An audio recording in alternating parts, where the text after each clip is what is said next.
What's going on? Keep the faith, never lose hope. What's going on, faithfuls? And we're live on all major platforms: YouTube, Twitter, and Twitch, and Facebook. All right. So it's your first time here. Please hit that like subscribe button and turn on all notifications. There you go. Got it all right. So doing some more stuff real quick. So basically, we are exactly about a week and a half away from training camp starts, which I can't wait for it. I'm sure all faithfuls and all 49er fans can't wait. So, plus, it'll give us more to talk about, too. So, and all the saga has been going on. Oh, my God. I believe now I've been watching for at least over an hour now. So basically, I want to give my shout-outs to all my guys and everything. Hopefully, we'll have a couple more guys come in. All right? So, sorry, interruption. Here you go. So first of all, and of course, welcome to the Faithful Empire that's powered by the Red and Gold 24/7. All right. And before I do open plugs, Red and Gold 24/7 will be back. Yes, they will be back.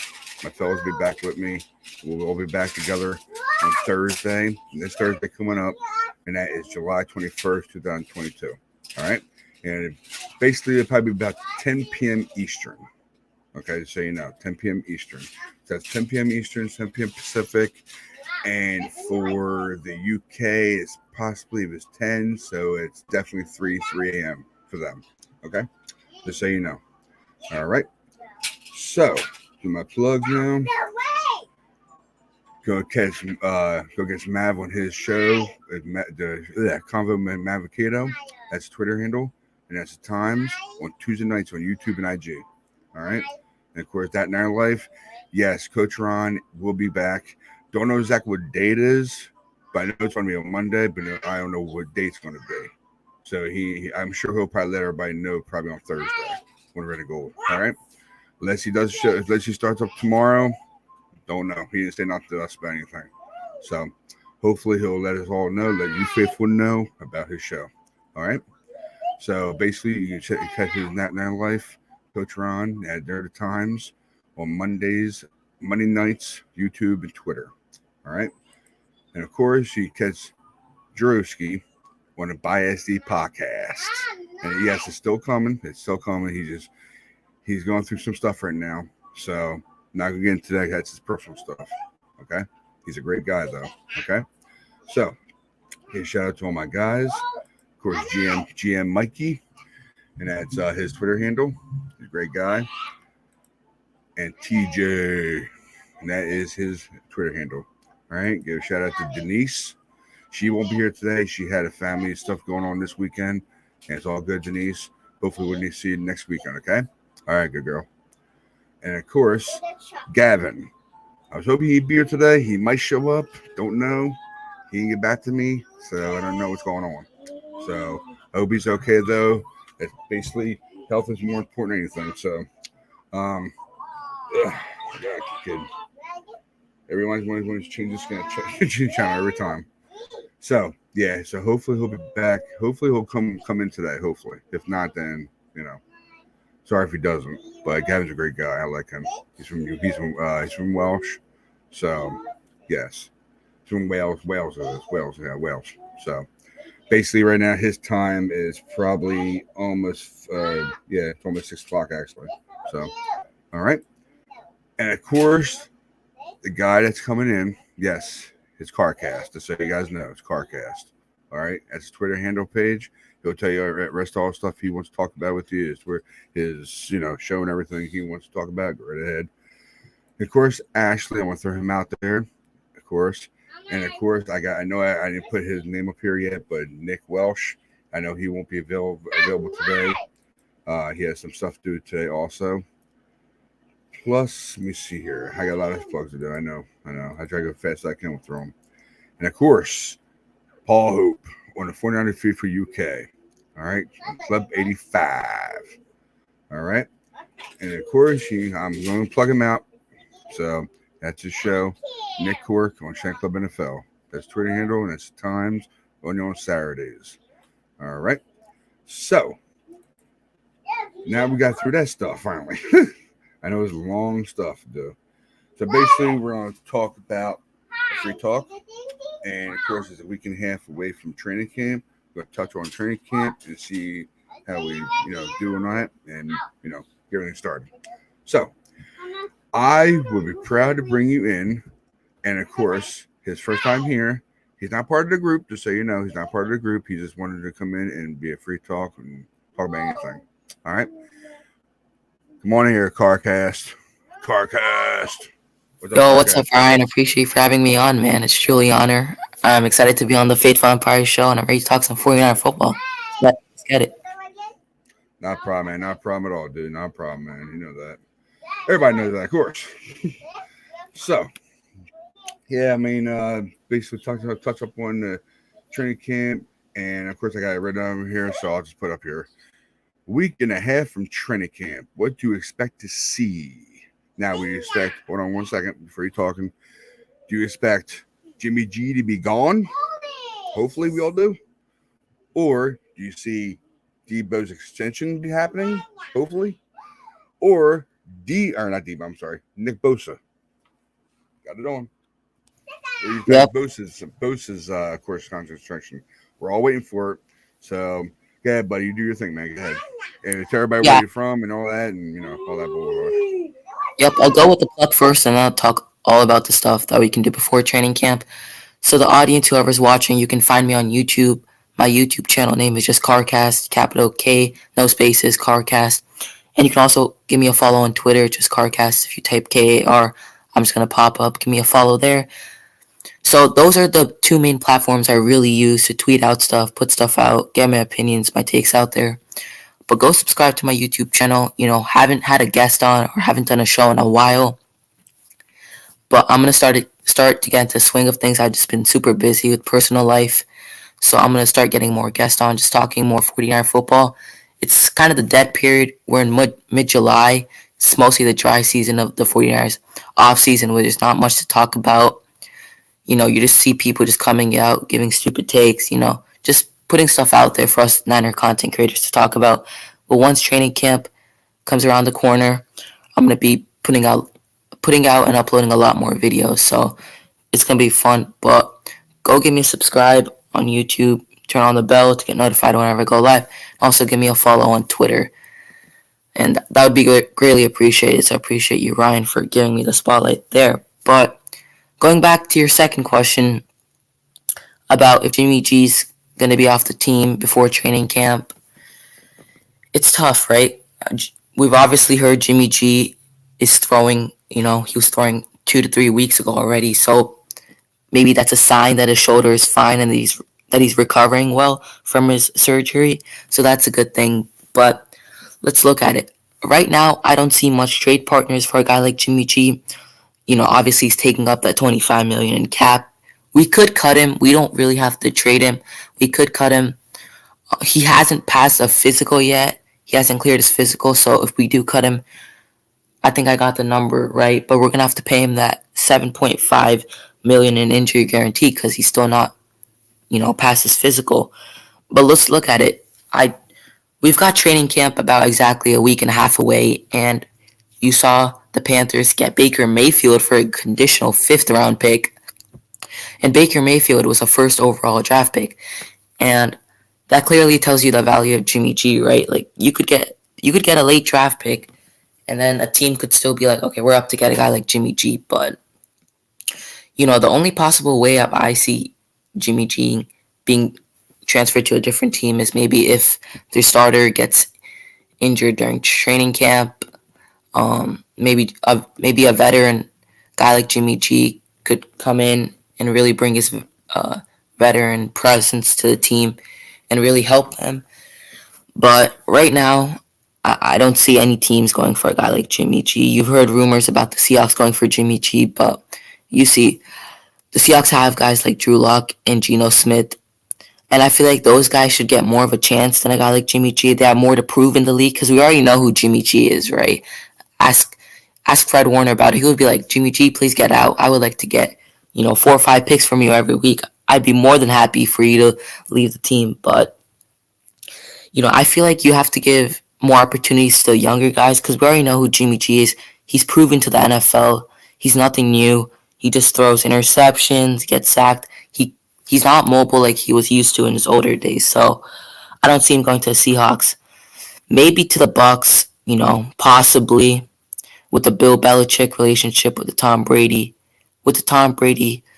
relationship, and it could be a wholesome quarterback room, but we'll see. And I think all the backups for the teams, I think they trust they trust the backups more than they trust a guy like Jimmy G, because we already know who Jimmy G is. But I'm gonna, I think we're gonna cut Jimmy G before training camp. Honestly, I think he can pass his physical. I think we can cut him. We're still gonna have to pay him that, I think, $7 million in money in cap, but whatever we have to do to get him off the team at this point, I'm just happy. But I think Jimmy G will be off the team before training camp. Sorry about that. So yeah, I believe he's gonna be cut. Excuse me. Sorry. I don't believe that he will be traded. A lot of things are out there. Of course, Yeah. this Seahawks are the first one now. Yep. They're taking a look at it now. Seahawks. I can imagine him going to Seahawk. Oh man, I'm begging for Bosa for a big smack. I'm begging for that if that happens. But yeah, we'll be saving a lot of money. Oh man, and I think is it 2 point something that we'll be had to pay, or you have to pay, or 7 something. Do you know numbers? Yeah, I think in that injury guarantee, Yeah. last time I saw it was like 7.5 something, but I don't know, maybe it's changed. But Hey, I'd rather pay that than pay the friggin' 26 or 27 million. yeah, I just hope he clears the physical because Yeah. his reports he's been throwing, so I guess his shoulder is fine. But Yeah. And I know for a fact, I know he talk about the Jimmy drama stuff because it drives me nuts. It does. yeah, I knew the reason why he brought it up. He just want to talk about it, get done with. I understand that, 100%. So basically, there's a few teams that they're looking at for him to go to. Seahawks. Then you got the Houston Texans and the Browns. So basically, all three of them. I don't care who he goes to. Once he gets out of here, so we'll have that money. We could put Bosa, we could pay Debo, and we'll for be sure. fine with money again. Oh man, I can't wait if it happens. So I mean, all I okay. hope is that the Cleveland Browns can be stupid enough to take a guy like Jimmy G, knowing they traded Baker Mayfield just to get a conditional 5th-round pick. And I think Baker Mayfield is honestly a really good quarterback and could get you deep into the playoffs. Like, I really think Baker Mayfield's good. He was a number 1 overall pick in the draft a couple of years ago. So I'm a really high believer on Baker Mayfield. And whatever the Browns just did there, they got ripped off. And I am hoping they can pull out another stupid move by getting Jimmy G. Gotcha. Yeah, I really hope they get rid of him too, man. Believe me, I do. Yeah. So yeah. Basically about the quarterback position, I would think. I said it before. I said it before on one of the other shows. I believe that who do you think will be our backup? Do you think it would be Nate Stuffield, or do you think it would be Brock Purdy? Out of your brain, what do you see? I mean, what do you see? I think it's going to be Nate Sudfeld. We paid him $2 million in cap just to bring him back for, I think, an extra year. Like, that's showing how much the Niners believe in Nate Sudfeld, and that's how much they think he has value. Like, $2 million for a backup, and for 1 year, for an extra year, I think he's going to be the backup. Brock Purdy, people have been, not really high on Brock Purdy, calling him names. I forgot, but they didn't like the pick. I thought it was an unnecessary pick. I was like, what the F are the Niners doing? Like, they got him in the later rounds. Like, I think it's like the 7th round. I don't know what the point of getting Brock Purdy was. I don't know what John Lynch, Kyle Shanahan were thinking to get him. But in my opinion, I think Nate's going to be the backup to Trey next year. And I think the reason why they're going to be taking Nate Sudfeld over Purdy if he doesn't shine in the training camp. Yeah, why? Experience. Yep. That's what the Niners care about. He played with the Smeagol's, and yes, I'm talking about the Eagles. I call them Smeagol's. So Mhm. he played with them, and he did play. He actually played a live game too. So Yeah. I mean, he He's wasn't that bad. familiar with the playbook and the scheme as well, so that's gonna really help out. Oh yeah, oh yeah. He'll get the hang of that playbook no matter what. I know he's probably good at doing it right now, but Mhm. I would say if only Purdy shows out in training camp and beats out Nate Suffield somehow, that's the only way they're gonna keep him. They won't. Yeah. I don't think they're gonna keep him because he's not a vet. He's not a vet like Nate Suffield is. So Mhm. I think he's got the experience, and that's the reason why I think he's gonna beat out Purdy. And I don't know who's more mobile. Who do you think is more mobile, Nate Suffield or Purdy? I mean, I haven't got to see much playing time of Nate Sudfeld with the 49ers, but I think he's pretty mobile. You Yeah, know, I haven't been paying attention to Brock Purdy. I'll look more into it during training camp. So honestly, right now, I don't know who's the more mobile one, but I'm gonna guess it's gonna be Nate Sudfeld. We'll see because the Niners obviously put more chips into the bag to get him back instead of getting a careless pick Purdy. So I think they have more faith in Nate Sudfeld to be to be the one I to got be you. the backup to Trey next year. So I got you, man. I got you. So yeah, to me, I think Nate Suffield might beat him out unless he proves that he's way better than Nate Suffield somehow. That's the yeah, only way I see him beating him out. So, yeah, so on to let me see here. Trying to think. Now I know I heard that. What was it on? We were just watching it, or at least I was watching it about George Kittle being number yeah, one. What was that for again? Remember that was for? It was number yeah. one for George. him. So George Kittle was ranked number one tight end in the NFL for top tight ends for Whew. 2022, and Mm. this was according to ESPN, NFL executives, coaches that ranked this top five list. So I think it was top five. I think it was Kittle. It was Kittle, Kelsey, Darren Waller, Mark Andrews, and the Falcons tight end Kyle Pitts. So What do you think about beating out freaking Kelsey? What do you think about that? hey, I'm pumped, man. Like, get Kelsey out of here. George Kittle is the best tight end in the NFL, hands down. And I will make a case for it right now. Everyone looks at Travis Kelsey and says, oh, he has Patrick Mahomes, oh, this and that. People don't look at what George Kittle does on this 49ers offense. The Chiefs and the 49ers offense are two completely different offenses. Andy Reid and Kyle Shanahan run their offenses very differently. Andy Reid is more of that,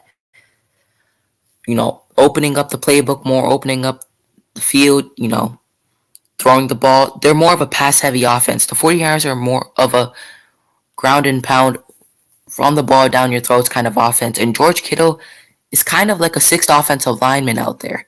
He is a big tight end, man. That guy's physical. I know he's had two non contact injuries in the last 3 years, but we're not looking at injuries. We're looking at pure style of play, their production. And I think what George Kittle does on the football field outmatches Travis Kelsey. People say Travis Kelsey, he has better hands, he's the better receiving tight end, right? And Travis Kelsey, he's the keys that start the car on, on the Kansas City offense, when we're specifically talking tight ends. Like, he makes the offense run. And don't get me wrong, Travis Kelsey is a phenomenal tight end.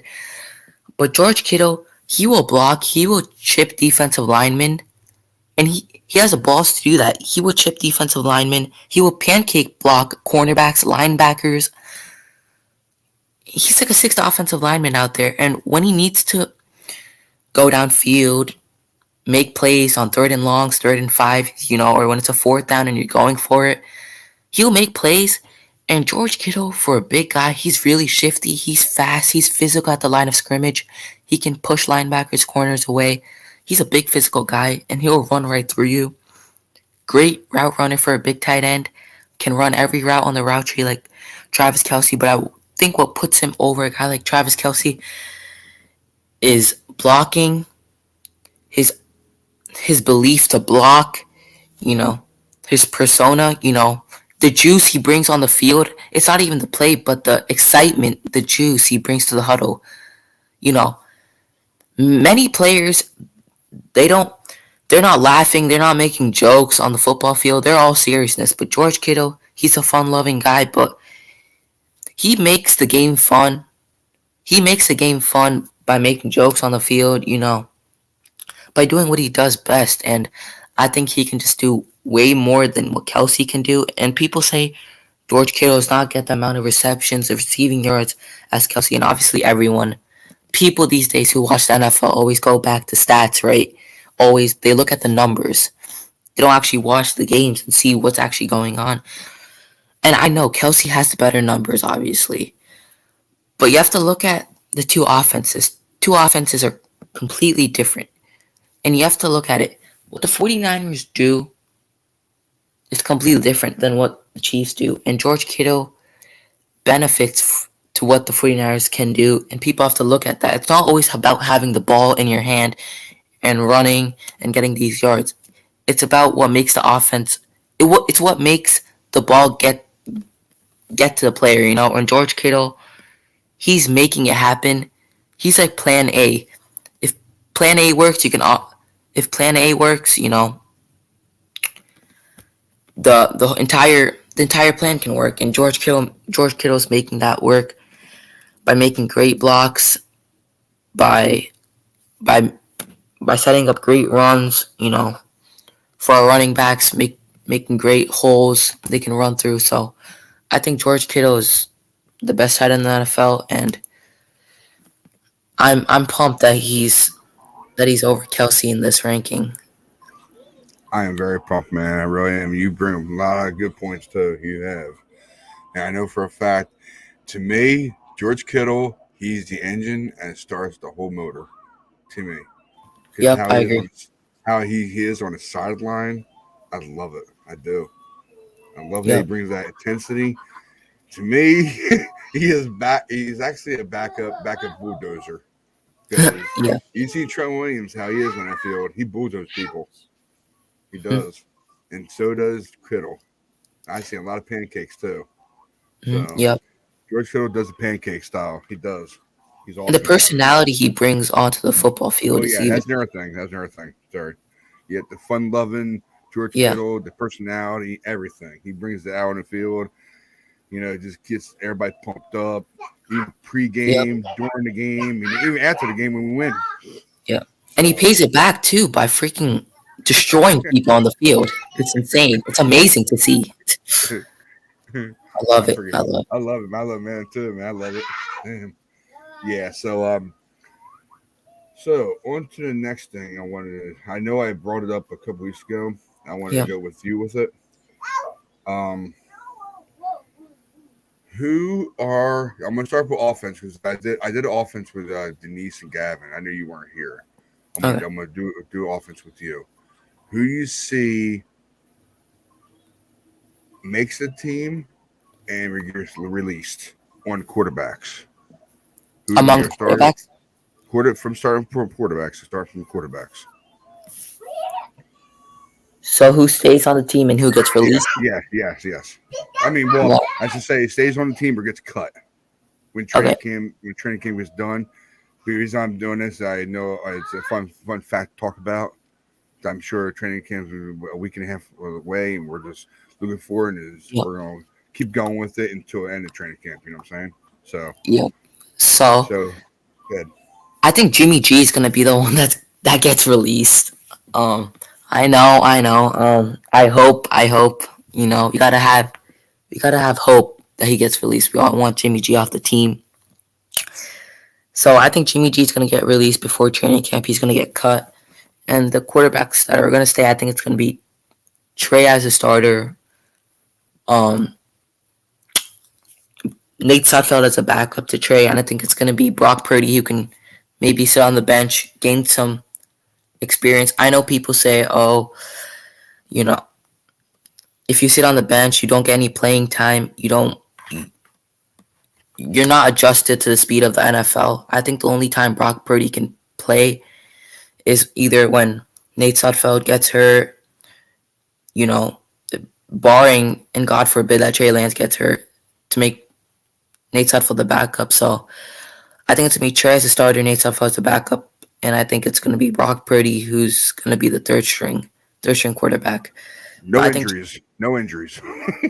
yeah, I No pray no injuries. injuries. Yeah, I pray. But I think Jimmy G is going to be the one that gets cut before training camp. So Trey Lance is our number one guy, and you believe he's gonna be our backup. Nate Sudfeld. Nate Sudfeld will be backup, and of course, what about Purdy? You cut or you going to practice squad? What do you think about that? I think he's going to stay practice squad. Okay, I agree with that too. I do.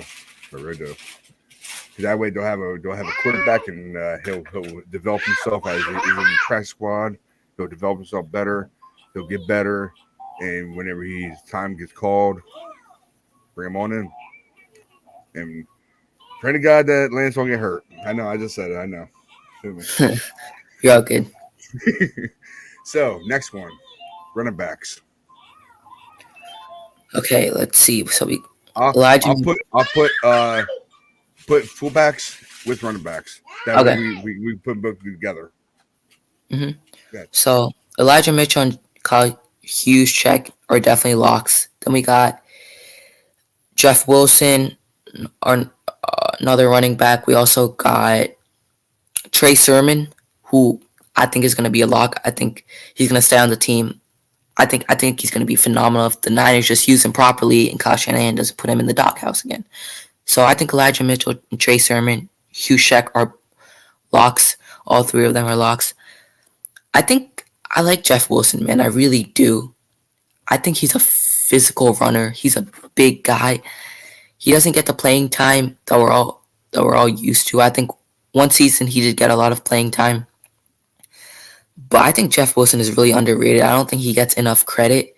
That guy runs hard. He'll run through defenders. He's physical. And I think he's a different version of a guy like Elijah Mitchell. No, Elijah Mitchell and Jeff Wilson, in my mind, are both the same. They're both very physical runners. So I think those four running backs are going to be locks. Am I missing anyone else? Mason. Right. I mm, I think he. I don't think he's gonna make it. I think he's gonna be practice squad. I knew somehow you were gonna say that. I knew it. Just had the feeling. I mean, tough, right? We'll see. I mean, we'll see how he does in training camp. Obviously, and same goes back to the Brock Purdy thing. Training camp hasn't started, so we really don't know how these players are gonna perform. Maybe, maybe they'll step onto the field in preseason, and we'll see how they perform and what level they're at that point of time. So, but right now, as a bold prediction, I think you know what? Screw it. I no. Let's stick with. I think Mason's gonna make practice squad. I was like second doubting myself, but we'll see. We'll see. If I get proved wrong, I'll be fine with it because I want these players to be good. I'm not doubting these players, but now you know Kyle loves his running backs. How that's many true. how you expect him? How many you expect him to keep on the Mhm. roster, active roster?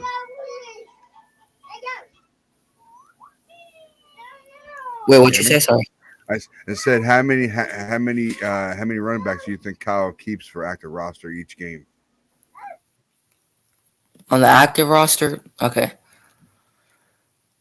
So Elijah Mitchell's one. Hughes Juszczyk is two. 1, 2. I think Sermon's gonna. Mm,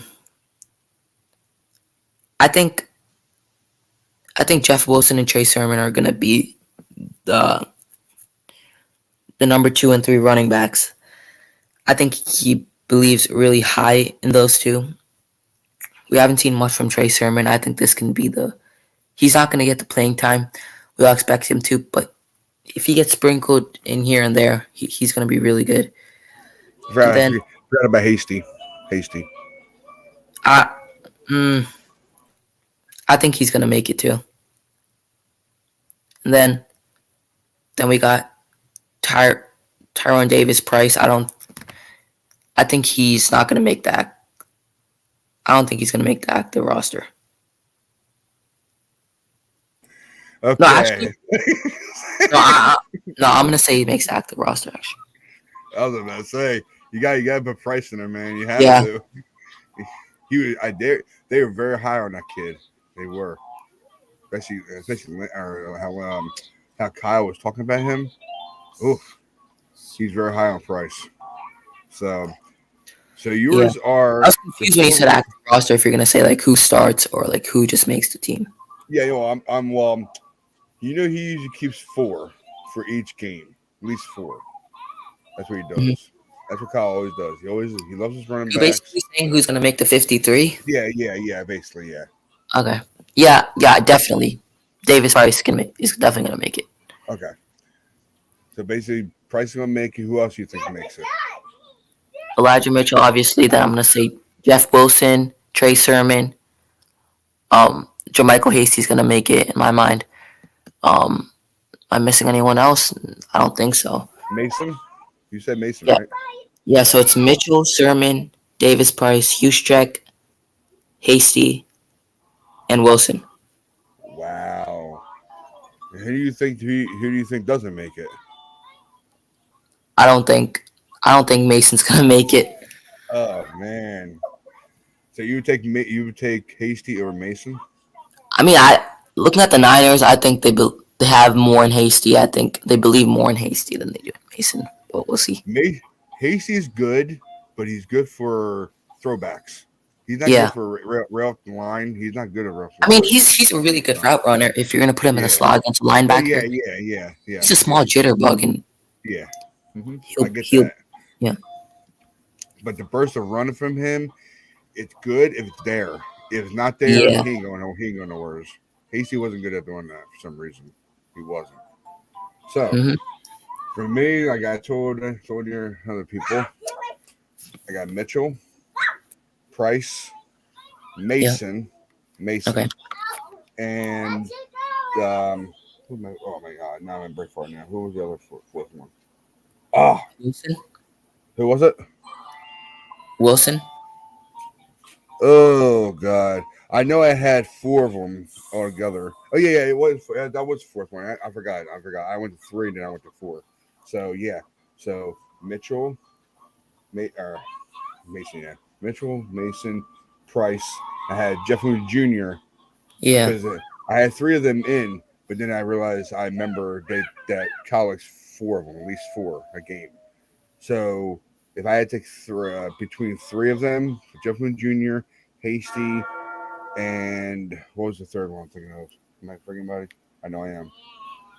Hasty, Jeff Moody Jr., and Sermon. Somehow I just don't like Sermon for Are we some reason. picking four per position or what is it? Yeah, position, yeah. Oh, That then way, okay. that way, I know for a fact who makes it, who doesn't make it. To me, I think it comes down to um, they'll probably keep if they do keep, they'll probably put Hasty on the practice squad. They do that. That's me. Okay. Then if we're So, picking four, then I'll just take out one. hmm I think for me it's between I'm gonna say Hasty and Taco. That's I think they. Hmm. I Yeah. I think I'm gonna take Wilson out.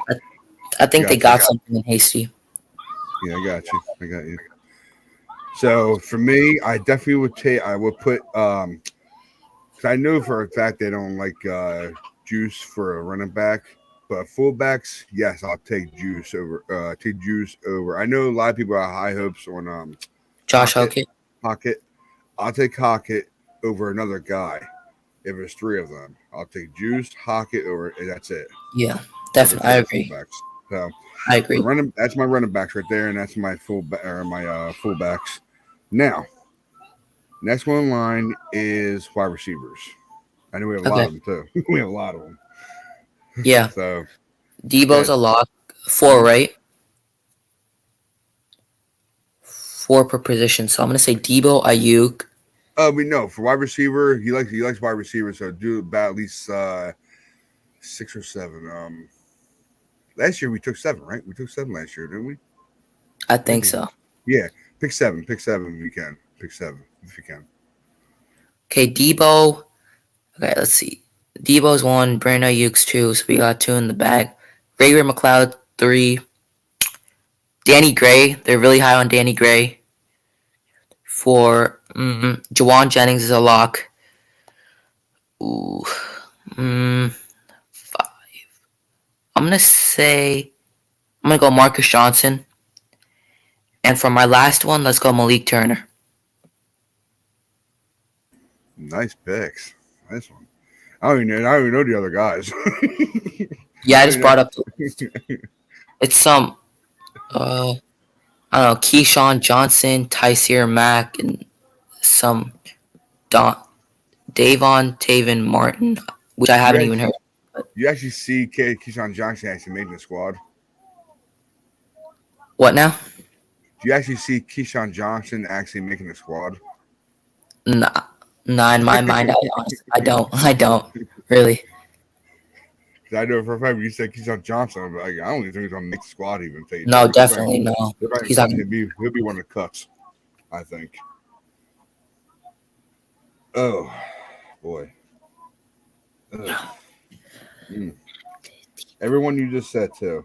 So Debo, Ayuk, Raymond McLeod. I know I'm missing a couple more names. I had to put in my head. Juwan Uh, Jennings. right, JJ. Yep, thank I you. really like JJ, bro. I love JJ. I do. And I know Tony. Yes, Tony from MBN. He's very high on JJ because he was happy as hell when we got him. Yeah. I mean, we announced him. He was happy. So, um, God, that's four, right? Who else am I missing? I know I'm missing a couple more. I know I am. Malik Turner, Danny Gray. Oh yeah, Danny Gray. I'm sorry, Danny Gray. Yeah, one of our draft picks. Ooh. So five. Me turn. I'm not too. I don't know any film on Do you Turner. get Ray Ray in? Ray Ray McLeod? Yeah, I got him. Yeah, I got him. Yeah, Okay. yep. So that's six with Turner. Yeah. Yeah, I never seen film on Turner, and I didn't see film on Keyshawn Johnson. Yeah. So if I had to take pick out both of those, I don't know who's more popular. So Mhm. I can't really like put it in there and say who's more popular. who Yeah. can more do who could do more better on the field for us instead of being popular. I don't care about the population. I want to care about what he does on the field. That's what I care about. So, That's a good point. um, Yeah. oh God, Whew. I can't really make that pick. To tell you the truth, my last one out of two of those because I don't know what they do. I don't know what their skills are. I don't I know. mean, I mean, I've seen Marcus Johnson in Tennessee. And I okay, thought he was really good. I mean, not really good, but I think he has the ability to make the 53. I got you.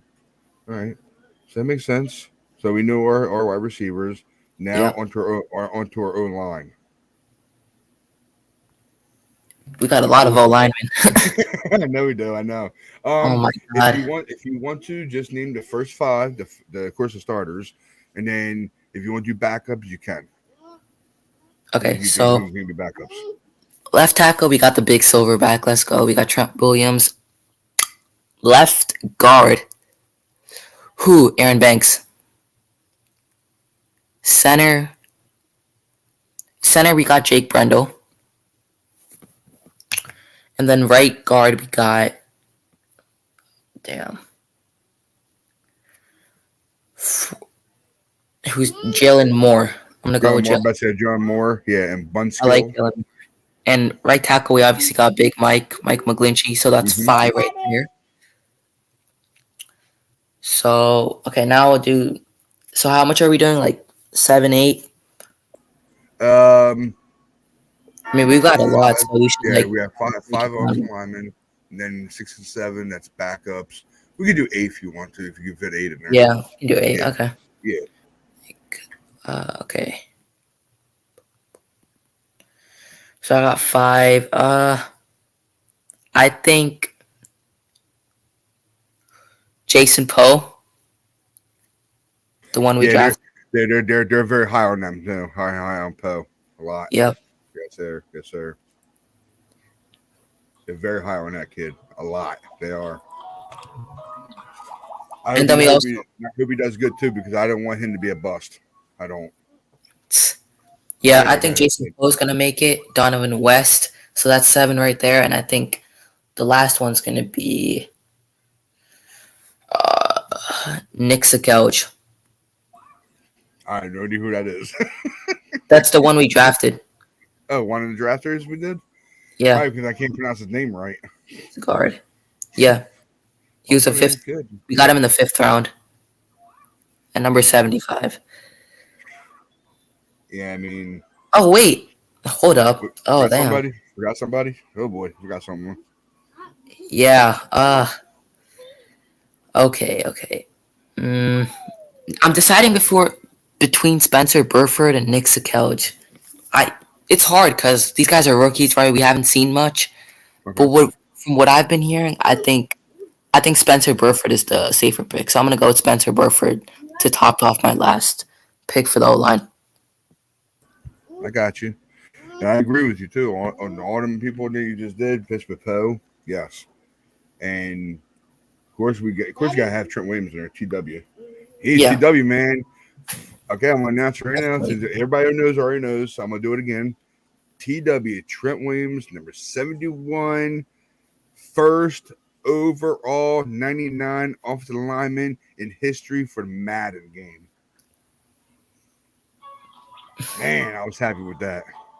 Okay, so we got Nick Sakelj in the 6th round at pick 187. Okay, I was reading the wrong thing.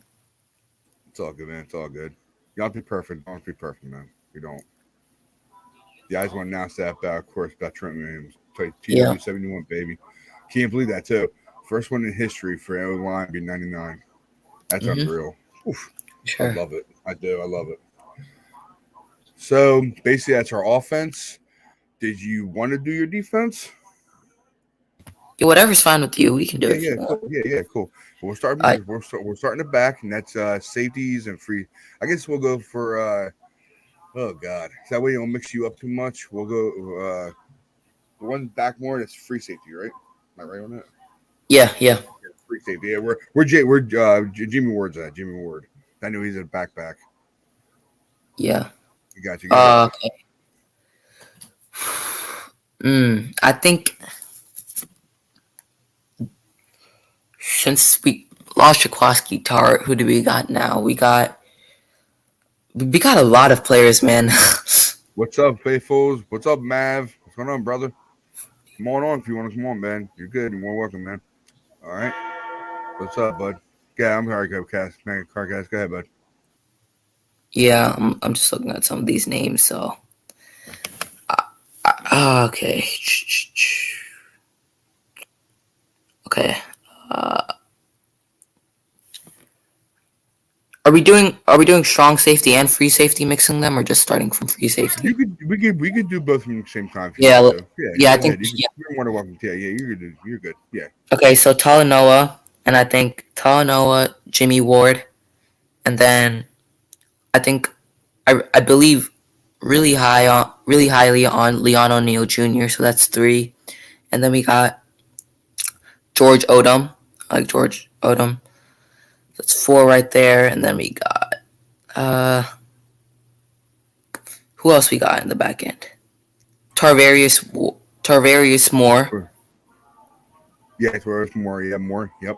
That's another one. 5. I think 5's good, right? Or Yeah, five's good. Yeah, five's good. Yeah.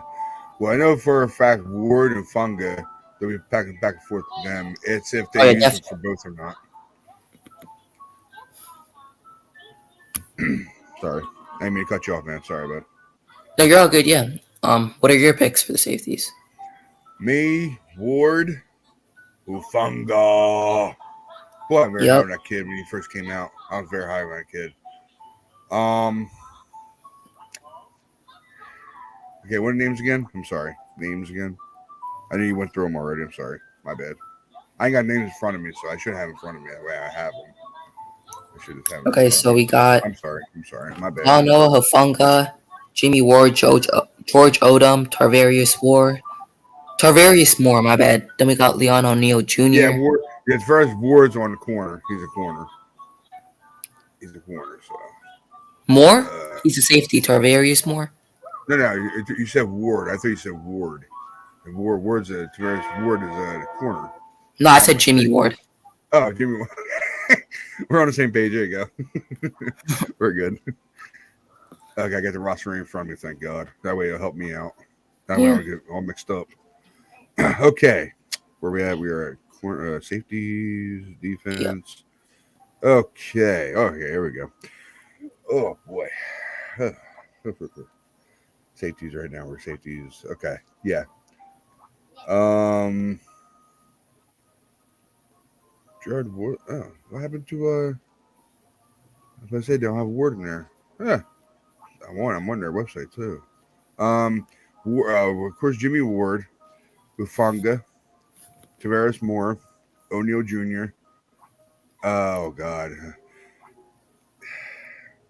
How do you think Odom and Wilson will have to pan out? Do you think they'll pan out pretty good? Odom and Wilson. Yeah. So George Odom and Jared Wilson. Jared Wilson. Can't say. Oh, Remember. I don't think Jarek Wilson's gonna make it. So you think we'll have? I think it's gonna be Ward, Hufanga. I think those are definite locks. Yeah, you're right. You're right. Five of them. There's five right there. Ufanga. We got Ward, Funga, Moore, O'Neal Jr., and Odom. Here's our five right there. Here's our five. If you want to do 5, we can. I mean, Yeah, it's yeah, fine. yeah, yeah, yeah. That's fine. Five. That's fine. All right. Yeah, cool. That sounds good. That's good. Good safeties. Really is. I like that safeties. And now we're spread it out to the cornerbacks, and we have a lot of cornerbacks on here. Woohoo! My God, it's probably the most I've ever seen on the 49ers history. Quarterbacks we have. Dude, we have at least over 10, almost 15. Wow. So, oh, God. This is a lot. That is a lot. Oh my God. Jeez, man. Oh. Why the hell they got Jimmy Ward at cornerback instead of safety? I don't know. I mean, That's what he does cover tight ends in the slot, so he comes down as a strong safety and plays downhill. That's probably the reason why they switched Hufanga and him last year. That's probably what it was. No wonder I didn't see Jimmy Ward that much because they brought him down to play slot instead of Hufanga because Hufanga is good at doing closing down players. Hufanga's great. I like him. Oh, I love Hufanga. I do. I have very high hopes for that kid. I do. Oh God. Okay. You want to go first on this one? Yeah, you can go first, man. Yeah, you're a guest. You're a guest. You go ahead, man. All right. Okay, so obviously Emmanuel Mosley's gonna make it. Ambry Thomas. Damn. Holy crap. Good morning, man. Sickness podcast. Good morning, bud. I don't know. Jason Verrett's hard if he. I'll save him. So it's gonna be Mosley, Thomas. I think Lenore's gonna make it. Diamond Lenore. I like Samuel Womack. That's 4. How much do you want to do for this? I think they will keep around six. About 6. I say about 6. 6 or 7, I say. They want to keep their backups. They want to get their backups on the field just in case something happens. Oh, our first major comment about one of our things we're doing, one of our topics we're doing. Samuel Womack is making it. Yep. So let me go over mine again. Mosley, I think Emmanuel Mosley, Ambry Thomas, Samuel Womack, Diamador Lenore. 5. Ooh. I'm gonna go Dante Johnson because the Niners for some reason really like this guy Dante Johnson. I don't know for what reason. Whatever it is, his experience, I don't know. But when they need him, he will make. He's not the best, He doesn't jump out to you on the tape, but for some reason, the Niners like him for I don't know why. But knowing the Niners, I think he's gonna be on the 53. So, yeah, that's Dante Johnson at 5. I got you. You going for one more? Or you going for 6 or 7? I'll go for 7. Okay, so you have one more left, right? No, Jason Verrett. That's tough. It'll be a tough one. We have a lot of cornerbacks, man. We do. I can't believe how And much then we we have. got Darquez Denard too, which who I really like. We have a lot of them. You know what? Jeez. Damn. I don't. No, screw Dante Johnson. So I last two. I'm gonna do six actually. Let's do six. I'm gonna I go with got you. Jason Verrett and Darquez Denard. Those are my six. I got you. 1 second, man. I'm sorry. There you go. All right. So then we got a text message back and forth, trying to You're all good. make sure everything's going on. Okay. Yeah, I got my list right here, and I'm good with it. So, yes, Yeah. sickness and non sickness. I'm going for Samuel Womack no matter what. Um. Okay. Well, why the hell is this like this? They have cornerback. They only have one DB. One DB. And that's Toure. Kimoko. Yeah, I can't say his name right. Sorry. Butchered his Kamoko name. Ture. Yeah, thank you. Thank you very much, man. Yep. Yeah, that's one DB they have on this list. Say one DB.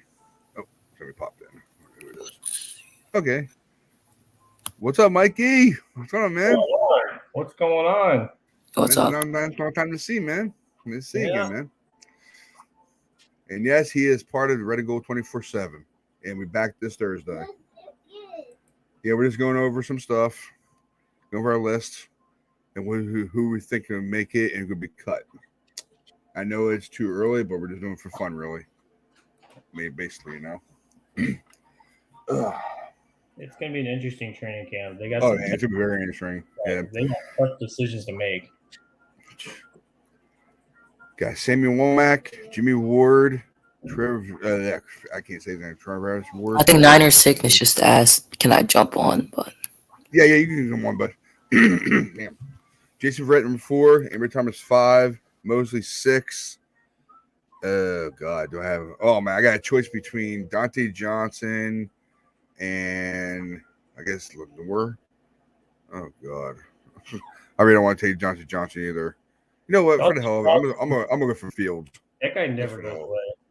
I know he never does. He never does. So I'll go for Fields. Yeah, I'll go for Fields. I'll give him a chance. Why not? New guy. But I don't want to pick Dante Johnson. I'm sorry. Not me. So yeah, I left him out as well. yeah, put the which call okay, right. The link inside in the the chat. comment section for E9er that we can come right in, man. All right. I'll put it right now for you. For all of you, whoever wants to join in. It's open season now. Thanks a lot for joining, Mikey. Thanks a lot, man. Yeah, I've got like 10. Yeah, minutes. I don't know, no problem. You can go pop in, pop out whenever you want. It's all good. Okay, Niner Sickness podcast. I just sent it in on the comments, bud. Come on in. So basically, we covered free safety. We did free safety and DBs. Yeah, Slash DBs. So now I we have think linebackers Linebackers. Go ahead, Carcast. I love linebackers, man. Fred Warner, Aziz Al-Shaair. I think those are back-to-back locks right there. Who else we got? We also got. I like Dre Greenlaw. I'm gonna go with 3 for linebackers. I think it's gonna be Fred, Aziz, and Dre Greenlaw. Actually, I'm gonna go Oren Burks too, because this guy can play special teams as well as linebacker. So I think the Niners really like that versatility. So I'm gonna go Fred Warner, Dre Greenlaw, Aziz Al-Shaair, Oren Burks. So that's 4. I like that. I'm gonna go with 4 linebackers. You're going to go for one backup? One backup? I mean, the 49ers always have 2 linebackers on the field. Oh, yeah. That's true. You're true. That's true. Never mind. Yeah, got you. I get the point. Don't worry about it. They usually use 2.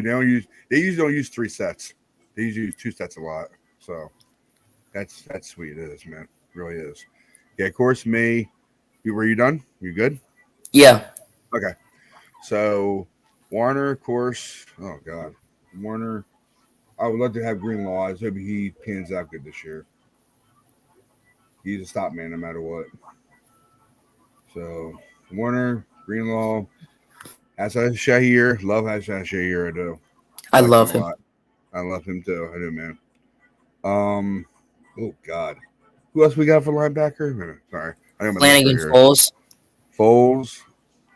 Foles. Warren Well, Burks. we don't. We don't. I mean, linebackers at all, really.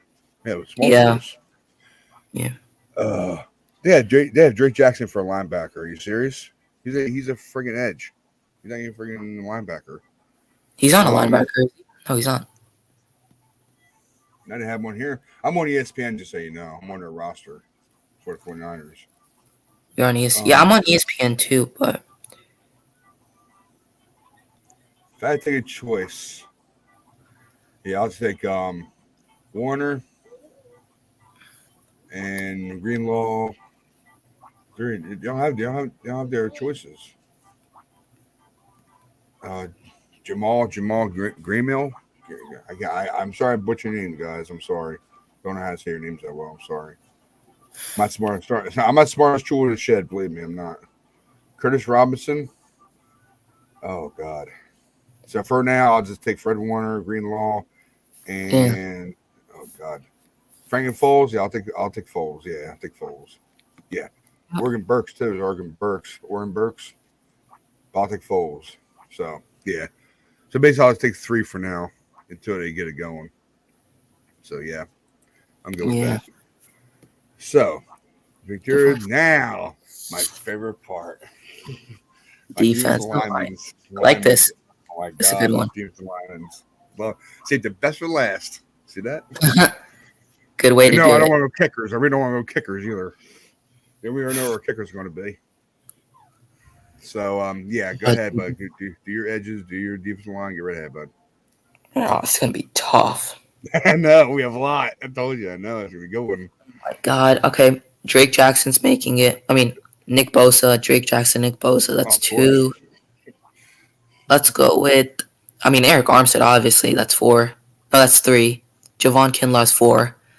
I'm gonna do a lot for. I'm gonna do about like 7, 6 or 7. I really like this guy. I like Kevin Givens, 5. Damn, we got a lot. I didn't even look at this other side. Damn. Hold on. Oh, dude. Do you guys want to take this on first? Because this is a lot. You're going to say something. I think Trey's going to make it. I don't want to say something controversial. That's why.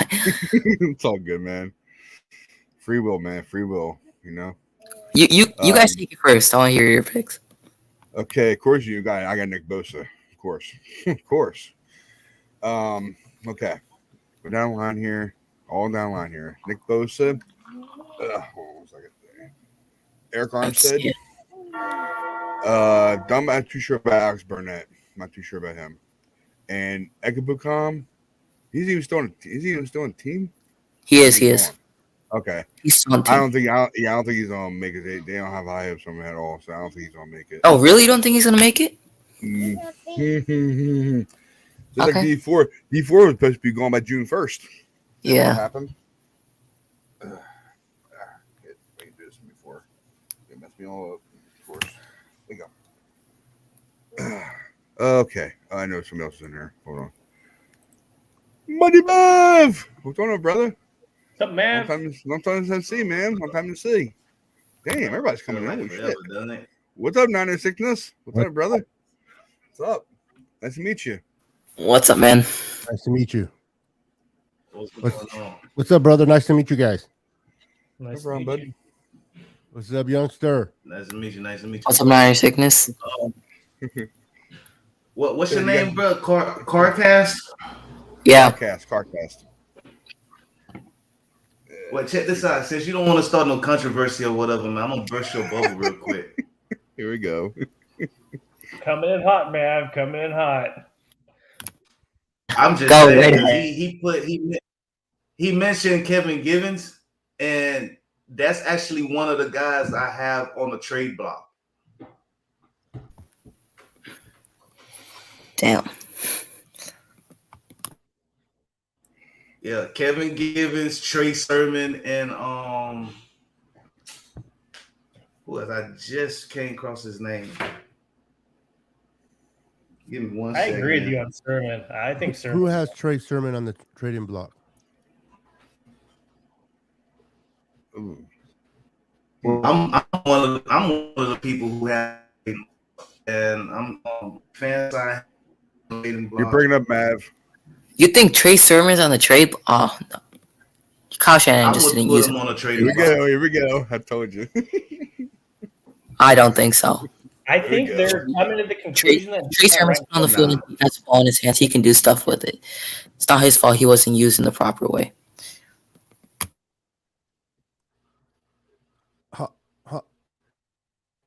How long was Jalen Hurd You- on the roster without actually playing a down? 3 years, and he was a 3rd-round pick. That's a good point. So if they kept him, that he never played because he was hurt, I guarantee you that Trey Sermon's not going anywhere. I actually predicted he's going to have he's going to bust out this year. Trey Sermon. He has the ability to. I'm not doubting him. The coaching staff, they need to figure it out with him. There's a is it just me or there's a feedback? No, I'm good over here. Oh, I'm good. I see How about why you there's a guys? feedback. That's on my side. Sorry, guys. Okay, no problem, man. No problem. I got you. You're good. We're good. I'm good now. Yeah, I was like, damn, I'm hearing myself double, but I realized I clicked on the link on your YouTube and I forgot to shut that window. So I love your background, man. Love that background. appreciate that, brother. Appreciate Mm-hmm. that. Yeah. problem. I think Trey Sermon being, the Niners moved into the 3rd round and traded with the Rams to get him. And he didn't, against the Rams, he had almost 100 yards. I think Trey Sermon got hurt and kind of wasn't himself. And then Elijah Mitchell kind of exploded into the scene. So, but I expect Trey Sermon to really stand out this year and be the number 2 running back right behind Elijah. A lot of people are saying that Davis is going to be the new kid, but I don't think so. I think Trey will be the guy that they're going to go after. Now, Kevin Givens, I can see him. I don't know if anybody really would trade for him. I think he's just an extra body behind Javon Kinlaw, but they brought Ridgeway in, and I think Ridgeway, they brought him in kind of to take over the role of DJ Jones, per se. So I don't know where Kevin Givens falls, but I was listening to you guys earlier about the corners, and you're right. Ryan, you're right. This is the time that we had the most corners. Last year we were lacking. I mean, we brought what's his name in, Mr. Grabs everybody. Josh Norman. Josh Norman. Josh Norman. Yep. Josh Norman. Yep. And I think now with Jason Verrett being brought back up, hopefully he'll stay healthy, but he doesn't have to start. Man, it's going to be training camp is going to be exciting. I'm going to be there watching these guys, and it's going to be fun to see how the battle goes. Are you going to be there? Yeah, I'm going to be in training camp. Yeah, that's reporting for my channel. That's cool. But yeah, I'm excited to see what the Niners do this year. Yeah. I'm fired up, man. So let me ask you guys a real quick question. You guys are locally here in the United States, or you guys UK, yes. right? Yes, we are. No, we're all from United States. The UK gentlemen weren't available this weekend, so I decided to just run by this, and then Thursday is gonna be our opening up with Red and Gold 24/7 again. Oh, okay. Yeah, I just started following you the other day. I'm in SoCal. Ryan's in Jersey. Mav's in Florida. Oh, okay. Carcass I'm in Jersey. trying to get up to training camp. I'm trying to see if there's a weekend I can get up there. But yeah, I'm only about an hour away from Ryan, I think. I'm in Northern California, right by San Francisco. Nice. Damn. There you go, Mikey. You got a neighbor. You're right there. Yeah, Nine Sickness, man. Mike, you and them damn text messages, man. No, I'm serious. over that text. I'm over it, and he needs to be told what it's about. You are.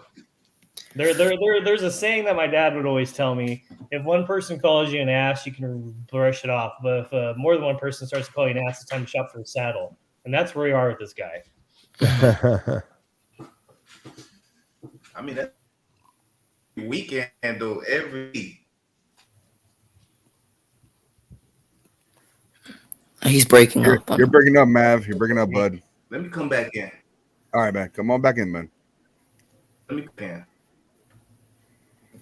Yeah, Mikey. If he comes on here, Mikey, you're more than welcome, man. I'm not gonna stop you, man. It's free will, free talk. You know what I'm saying? So I know he drives everybody nuts. I get that. Believe me. That's why I said no drama.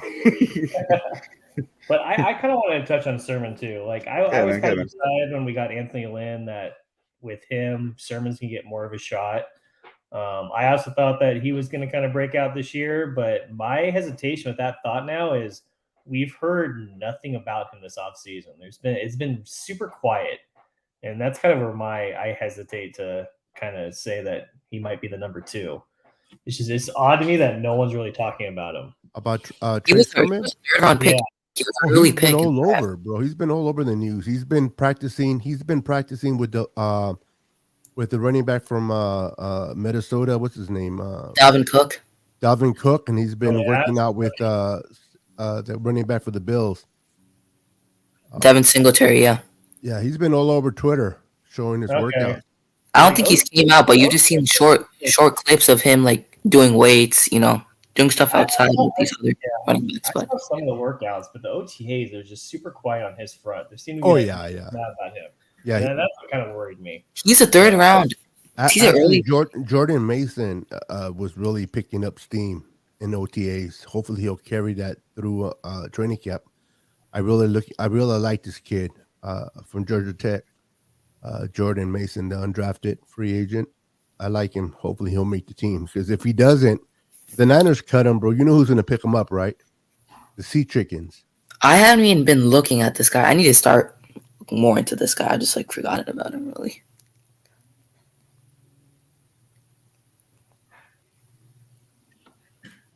We'll see, though.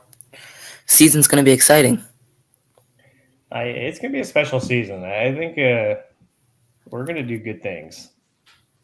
Sorry, fellas. I was typing. Sorry. Yeah.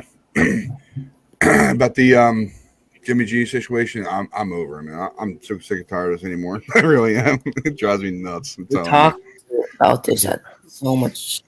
There's no way they're inviting him to camp, bro. If they don't trade him prior to the 27th or the 26th when they all report, what I've been hearing is they're either going to try to trade him. If they can't, they're going to hold on to him to hope. What the Niners are hoping for is that a team that is starting training camp with a starting quarterback, if their quarterback happens to get hurt and they're a team that is competitive this year, the value for Jimmy just went up. And now the Niners can turn and trade him. But I guarantee you that once he clears medical and the Niners don't have to pay him the $7 million, there's no way they're going to allow him to come to training camp and get hurt. Because if he gets hurt under the new CBA, now they're going to find themselves in the same position. So whether he's traded or not, he might go to camp, but I doubt he even shows up to camp. But if he's there, how about a mid-season trade? He's not going to hit the field. There's no way the Niners are going to allow him to get a risk to get hurt. And now the Niners have to pay him a lot of money to cut him. So Jimmy's done. Is the new era. Is Trey Lance. And let's be honest. I don't know about you guys. I'd love to get your input.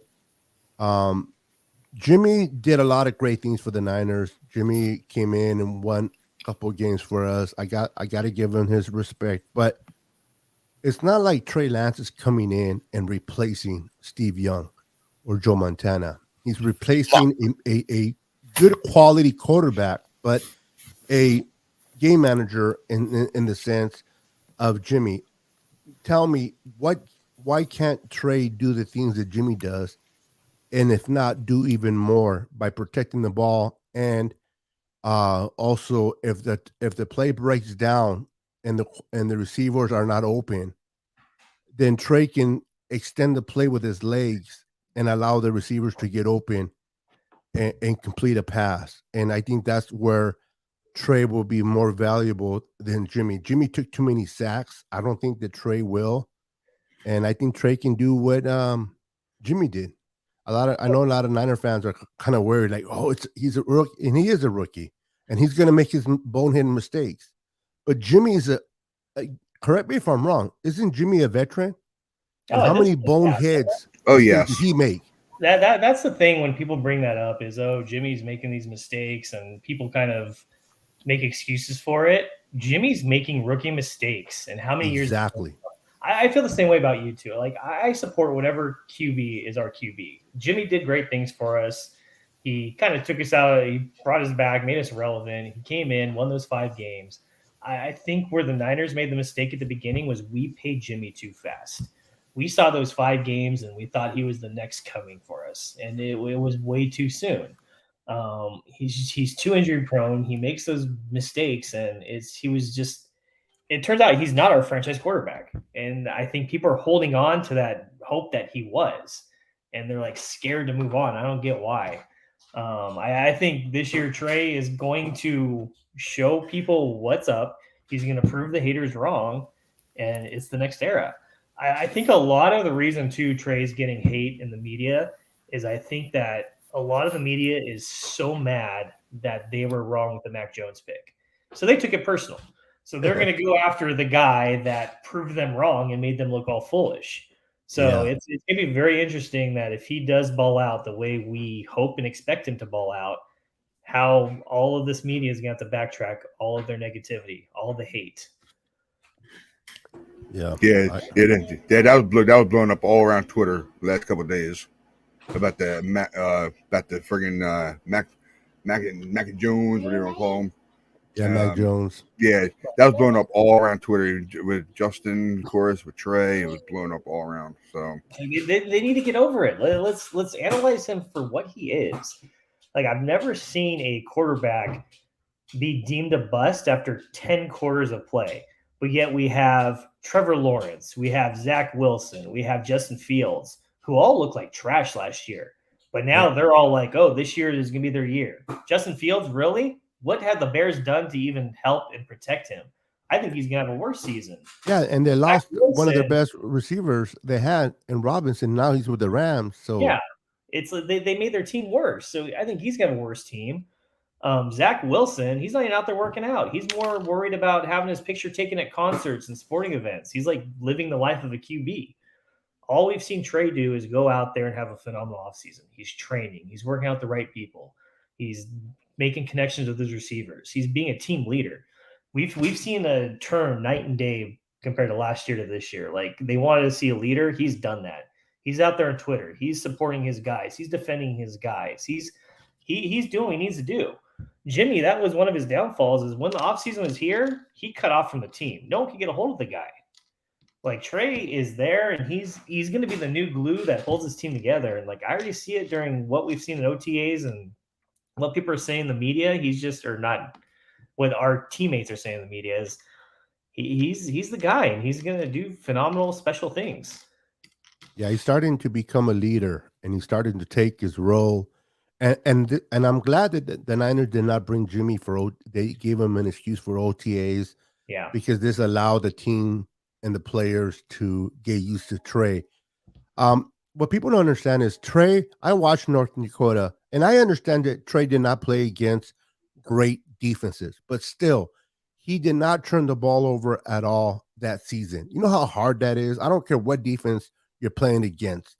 Not to turn the ball over, not to throw an interception. And not only that, but Trey was calling his own plays, making his own audibles on there. And one thing I like when people don't understand is like, well, Trey needs to learn the Niners offense. I'm like, haven't you watched North Dakota? They play and run the same offense that the Niners do. And Trey Lance spent 68% of the time behind center with his back towards the defense. He wasn't always in shotgun like the other quarterbacks. He was actually right underneath center, and that's what the Niners need, especially like with the play action and everything they do. So Trey's very smart. I believe he was the smartest. He tested the smartest of all the QBs that came out.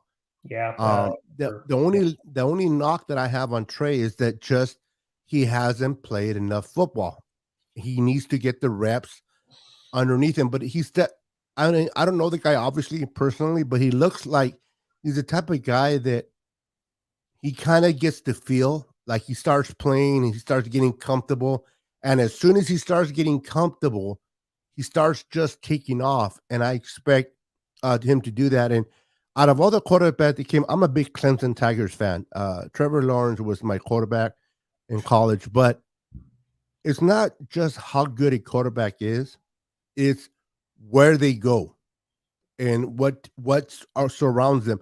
The Niners were a playoff. They just came off the Super Bowl in 2019, had a bad year in 2020 due to injury, and lost a lot of games. Jimmy didn't play. We know Nick Mullins couldn't win if the life depended on it, and C.J. Beathard couldn't win. So we lost a lot of games due to injury. The Niners still wind up with the number 12 spot, and then they traded down to the third, which was inside the top five in the draft. A team like the 49ers that was just in the Super Bowl the year before normally does not draft that high. The fact that they were able to draft there with the roster that they have, with the tight end, George Kittle, with Deebo Samuel, Brandon Ayuk, Juwan Jennings, now adding Ray McLeod and Danny Gray, the run game, adding more runners. That people are worried about the offensive line, but that Kyle schemes very well to help out that offensive line. So Trey is coming into a great situation with the 49ers. And I'm not saying it just because I'm a Niner fan. I'm saying it because I love football and I watch football, watch film. Trey's coming into a team that is strong defensively and offensively. And then you have Kyle Shanahan, which is one, if not the greatest, one of the greatest play callers. Forget about head coach, but just play caller. That's going to design plays to help Trey out. All Trey has to do is execute. And how hard is it to hand the ball off to your running backs? How hard is it to dunk the ball over the linebacker until Trey starts getting comfortable? And once Trey gets comfortable, there's going to be those moments, guys, where Kyle Shanahan's going to call a play, and Trey's going to be like, "Nah, I don't like what the defense is showing. I'm going to change it." And that's where you're starting to see Trey. I don't expect that to happen this year. I expect that maybe by the end of the year, definitely by next year.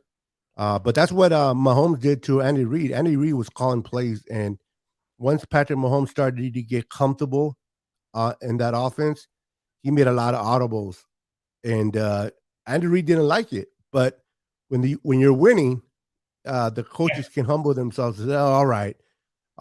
But that's what a good quarterback does, right? A good quarterback adjusts to what the defense is showing. Jimmy does not. Jimmy, I mean, he's a quick release. He throws within the hashes, 20-yard lines, but nobody's afraid of him going deep. So what does that mean? That means the defenses are stacking the line with 8 in the box to try to stop the run, and they still couldn't stop the run. Now with Trey back there, able to throw and go deep, now they're going to keep defenses honest, and now defensive coordinators have to make a choice. If we stack 8 in the box to try to stop the run, can we get burned by Danny Gray on the outside for 30, 40-yard pass? So now they're going to have to be honest. They were not afraid of Jimmy going that deep. So coordinators did not lose sleep playing against Jimmy. No. I'm not saying they're going to lose sleep against Trey for the first year, but Trey just brings a whole different dynamic to the offense that we did not see in Jimmy. So I tell Niner fans, get ready and then get ready to watch a good season.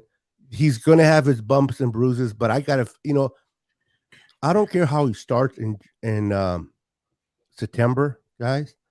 I want to see where he's at in November, starting December. I want to see progression.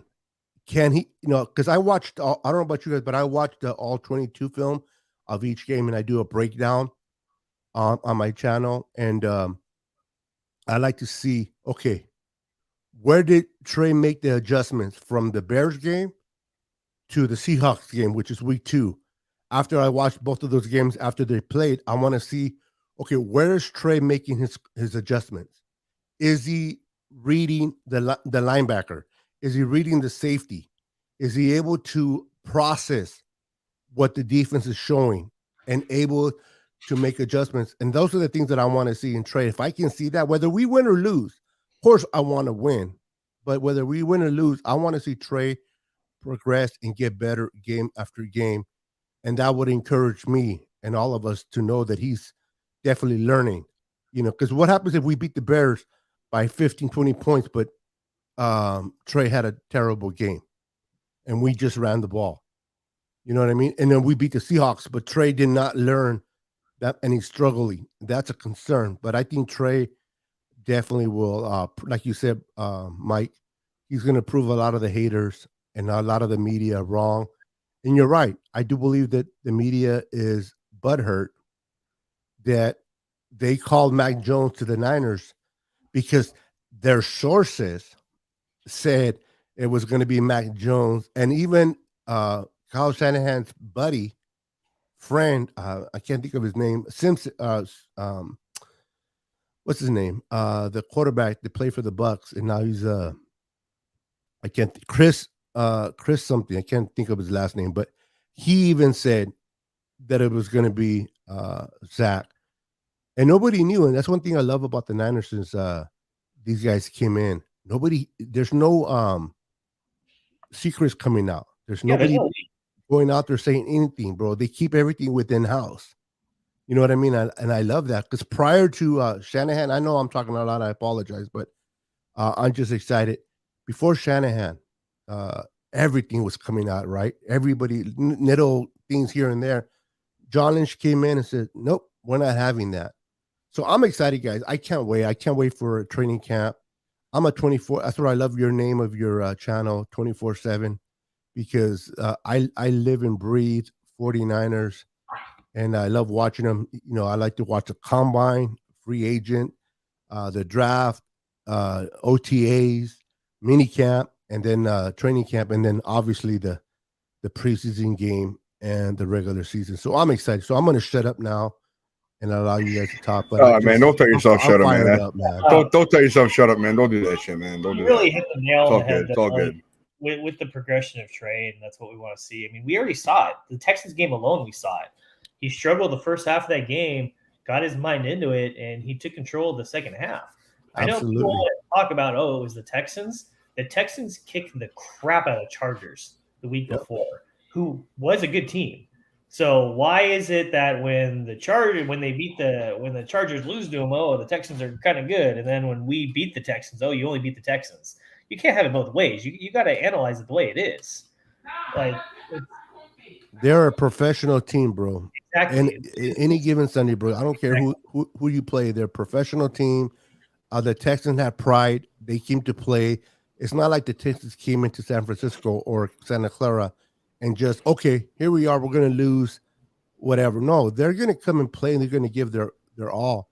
It's just Trey Lance was able to adjust from the first half to the second half, and you saw how much better he played in the second half, and that's a good sign that he learned from the first half. So hopefully he'll keep that going, man. I can't wait for that game against the Bears. Justin Fields versus Trey Lance. It's going to be so fun, and I think Trey's going to come to play. And like you said, that progression, I'm excited to see it. I think it's going to happen sooner than people expect. I expect by the time we get to late November, early December, Trey's going to be probably playing on all cylinders, and I think he's going to be scary come playoff time.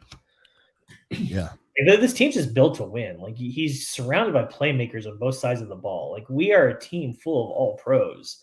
You look at this roster from top to bottom, it's full of winners.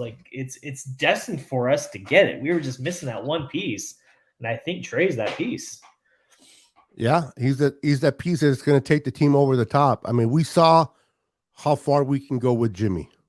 I understand we went to 2 NFC Championship games and the Super Bowl appearance. But let's be honest, the game against, and I just finished watching it earlier, the game against the Packers in 2019, Jimmy only threw 8 times in the whole game. Yeah. They ran the ball and they couldn't stop. Packers knew we were going to run, and they couldn't stop the run, and that's what took us. And that defense got us to that Super Bowl. Not really Jimmy, and I'm not trying to hate on Jimmy. The guy as a person is probably one hell of a dude. Really, and people love him. The locker room loves him. Great guy to hang out, but there's limitations with Jimmy. You can only do so far, and like you said, he's making rookie mistakes as a vet. You don't want to do that, and hopefully Trey can be that piece that is missing. That can take us over the top. That that quality quarterback that can extend plays. How many times did we see Russell Wilson be in the grasp of our defenders, and he, like Houdini, bro, he escapes from our defenders and throws a 30 to 40 yard pass to lock it for a first down. Hopefully we get that in Trey. That'll be fun to watch. Yeah, Jimmy, he's a game manager. He's not that elite quarterback that's going to take the team on his back and just go out there and win the games for you. The guy can manage a game, and he's middle tier. He's never going to be elite, and teams know that. That's why we're in the situation we're in. That's why he's not gone. It's going to take, I think, a desperate situation for us to trade him, where he's going to get released by week 1. And I think the Watson thing is going to be a big thing. If he gets suspended more than 10 games, the Browns are going to go for Jimmy. Yeah, well, the whole Watson thing, man. I don't think it's facts, man. The judge she's a first time dealing with this case, this type of case. Listen, if the judge suspends him for a year, then he's gonna go crying to the NFL league, and if that happens, even though Goodell is not in charge of that anymore, but if Watson gets a year suspension, he's gonna what's the word? I can't think of the word, man. He's gonna rebuttal it, and he's gonna try appeal.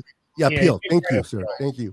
He's going to appeal it. It's going to go to Roger Goodell, and if, let's say, they suspend him only 2 or 3 games, then people are going to go to Goodell. So I think that a 4 to 6 game suspension is probably where he's going to be at.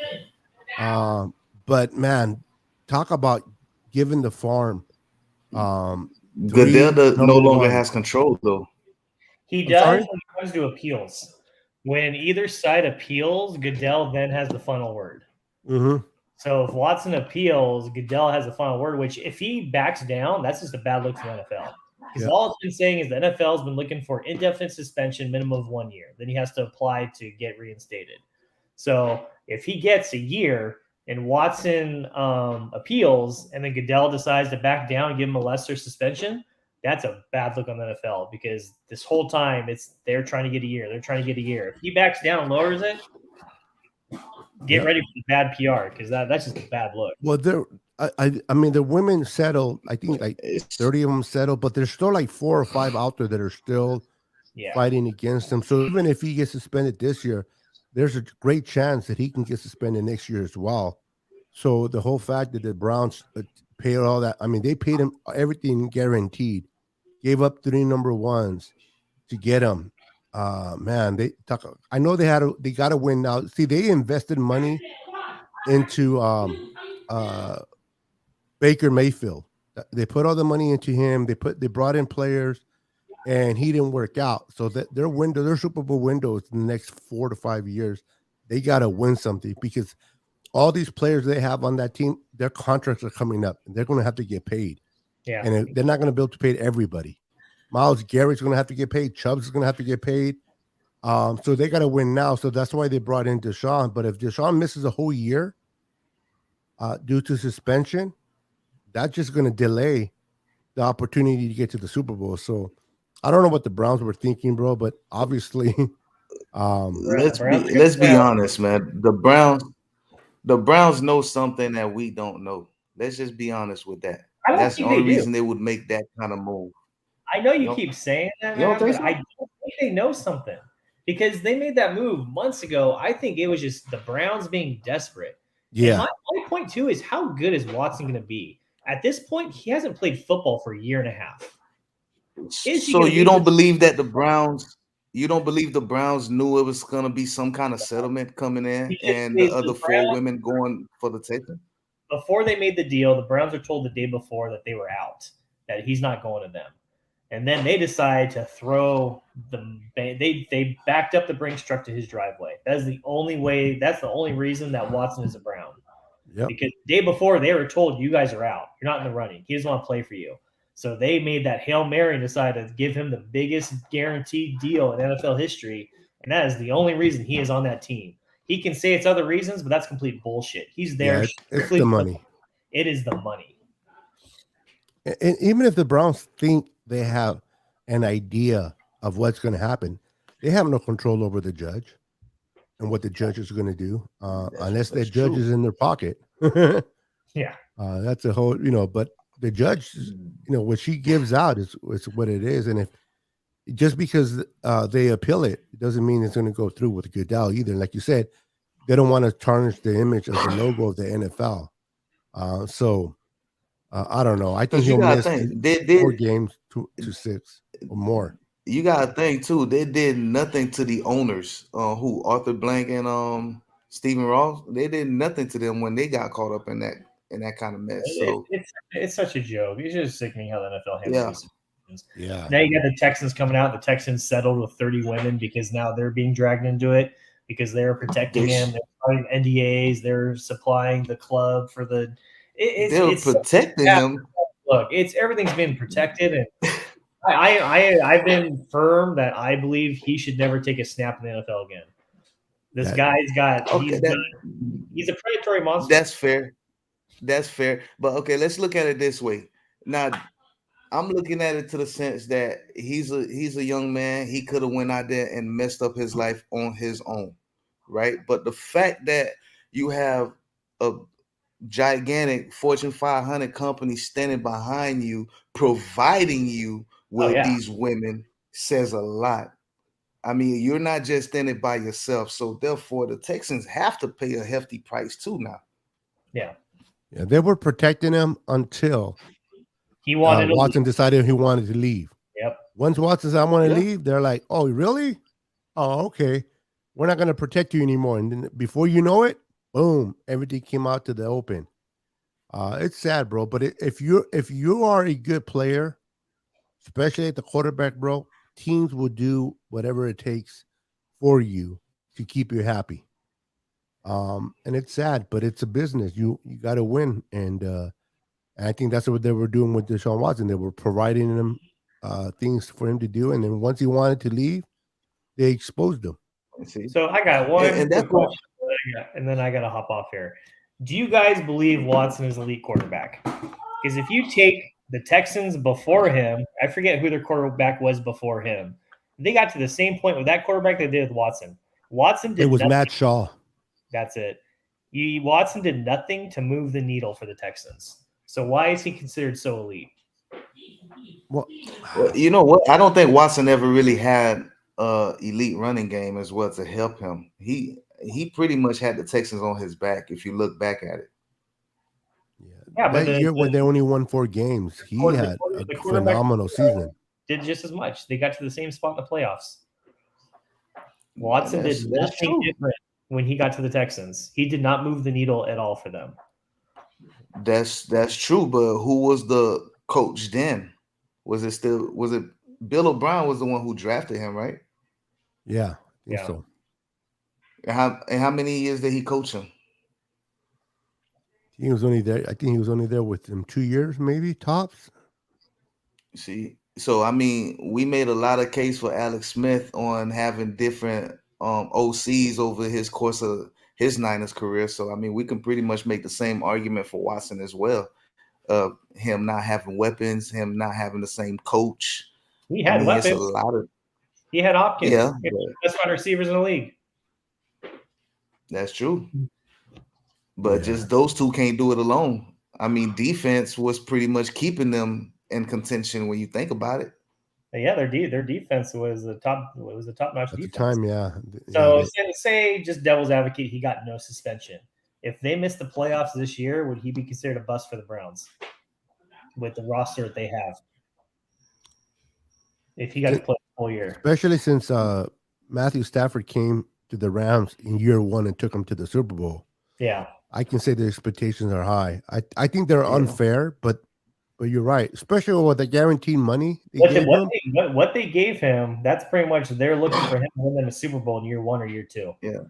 I mean, I can't be bagging on Jimmy G for getting paid too early and not bag on any other quarterback that you considered elite to go to a team, get paid that bag and not be successful.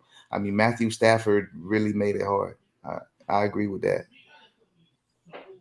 Yeah. It's going to be interesting. We should know this week because I know they want to get this tied up before training camp.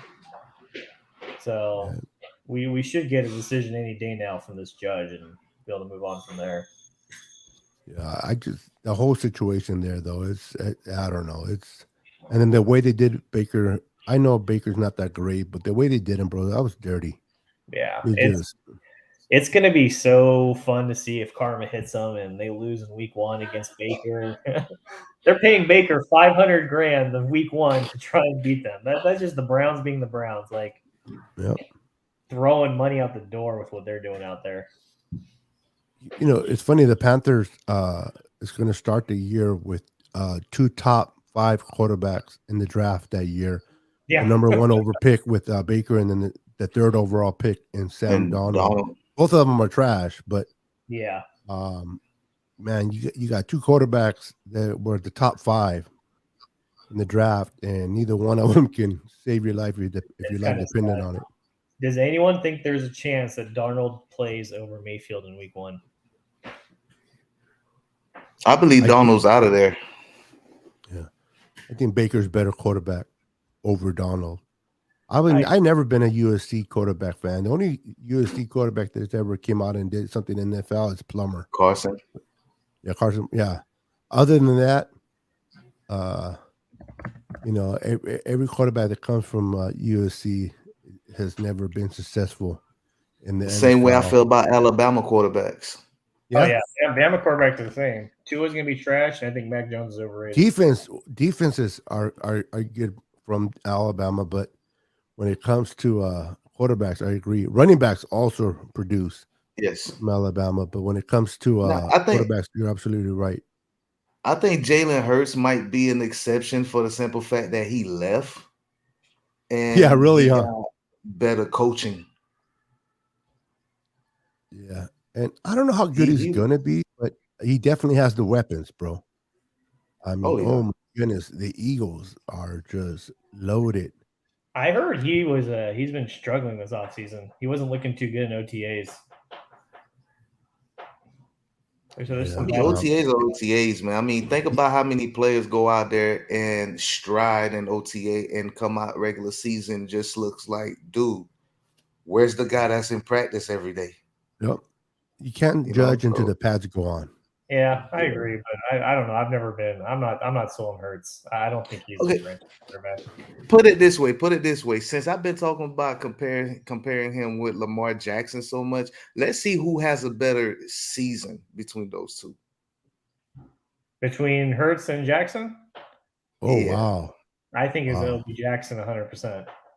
If Lamar Jackson only plays 10 games and Hurts plays all 17. Lamar still have a better season. I agree. Okay, then let's keep it at 10 games. The first 10 games. Who has the first better 10 games? Jackson. 100% Jackson. Jackson's in it. You know that the Ravens were hurt last year by injuries. A lot of injuries, bro. The Ravens had last year what we had in 2020. They had so many guys go out and just in training camp. It was ridiculous. They had 9 ACL injury players, bro. That is crazy. I mean, we know the feeling, so we could sympathize with them on that part. But I mean, you look at it. What season was this? Maybe by last year, I think it was. They compared them. They had identical numbers. even though the Ravens were pretty much banged up, but you look at the Eagles and Jalen was struggling, they still ended up with similar numbers. They was not But far off from each other. Lamar Jackson missed a lot of games Yeah, last year. he did. He was out Yeah, he for a did. lot. I mean, I'm not making an excuse. I'm just the obvious that he missed a lot of games. I don't think you. That's facts. It's not excuse. We'll see. It's hard. It's hard to produce if you're not on the field. But I like Hurts. Don't get me wrong. I think Jalen Hurts is a good quarterback, but I think just Lamar Jackson, in my opinion, watching film on him, he's between those two, he's in a league of his own. I think with the right weapons, the Ravens. I just, a lot of people mark Lamar Jackson as a runner. Oh, he's just a runner. I think he's a one hell of a passer. It just doesn't give him enough credit. I think. So who has the better arm? Arm accuracy, I would say Lamar. Arm, I probably would say Hurts. But they're close. I don't know. I don't know. The whole arm thing, like, it's man. How many? Like Joe Montana never had an arm, right? Playing, but look what he was able to do. It doesn't always come down to the arm. Yeah, I mean, it's nice to have the arm for deep balls, but I'd rather take accuracy over length of the ball. Because if you do what Jimmy did with Emmanuel Sanders, throw that deep ball, but went over his head, what's the good point of that? He threw it deep, but he didn't complete it. So yeah, like the things that I've been hearing with Trey, the arm fatigue, that's so freaking hilarious that he has to rest 2 to 3 days prior to the next practice. I've been watching him in OTAs, and he hasn't missed a game or missed a practice yet. People are just hating on him. My son and I had this conversation a couple weeks ago about this whole arm fatigue thing, because he plays baseball. Well, he played baseball, and of course, I play football. But so we never pitch. Neither one of us has pitched the ball, but we both has thrown, and football, baseball, whatever you want to call it. Okay. So I asked him, like, you on the field for about what 7-9 innings versus me being on the field for 60 minutes. I'm watching my quarterback, you watching your pitcher. Your pitcher would probably pitch about, let me see, if we're taking high school baseball, I'm gonna keep it about 60 to 70 pitches, maybe. Okay. Does that sound about right? Okay. That sounds about right. So and you're looking at high school football, the quarterback will probably throw more than he hands the ball off, versus college and the pros, where the throwing start to die down and you get more into a balanced system. So when you're looking at high school, college, and then professional baseball pitchers, you coming from 60 to 80 to now over 100, maybe no more than about 114, 15 pitches, I would say. Okay. So they take them out usually around, now they're starting to take pitchers out around the 4th, 5th, and maybe 6th inning now. It used to be to the point to where they pitched the whole damn game. Now they started taking them out of 7th inning. Now they're really killing the pitching to where you have about 10 pitchers that can pitch in one game now.